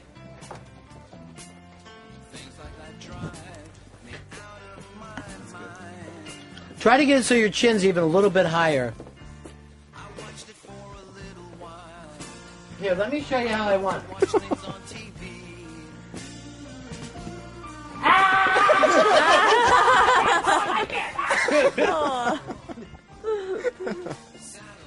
Oh, Fezzy. You get a lot of jowl in there with beard. It hurts. And it hurts. Amanda was watching on the monitor and just went, "Aw, you're gonna help them. He's 4 feet away." Aw, jump in, Amanda. I'm watching something on the Stevie screen. So sad. All right, that's it for us. Thanks for the cigars, kids. Absolutely, man. Thanks for having us on. Sure, anytime, and we'll see you this time next year for your second big anniversary. Thank you. Anniversary of dating is what they're doing. Amanda, I want you to feel like you can push. Number 29. That's your push. Sure. 29. That's the end of my show. Donk.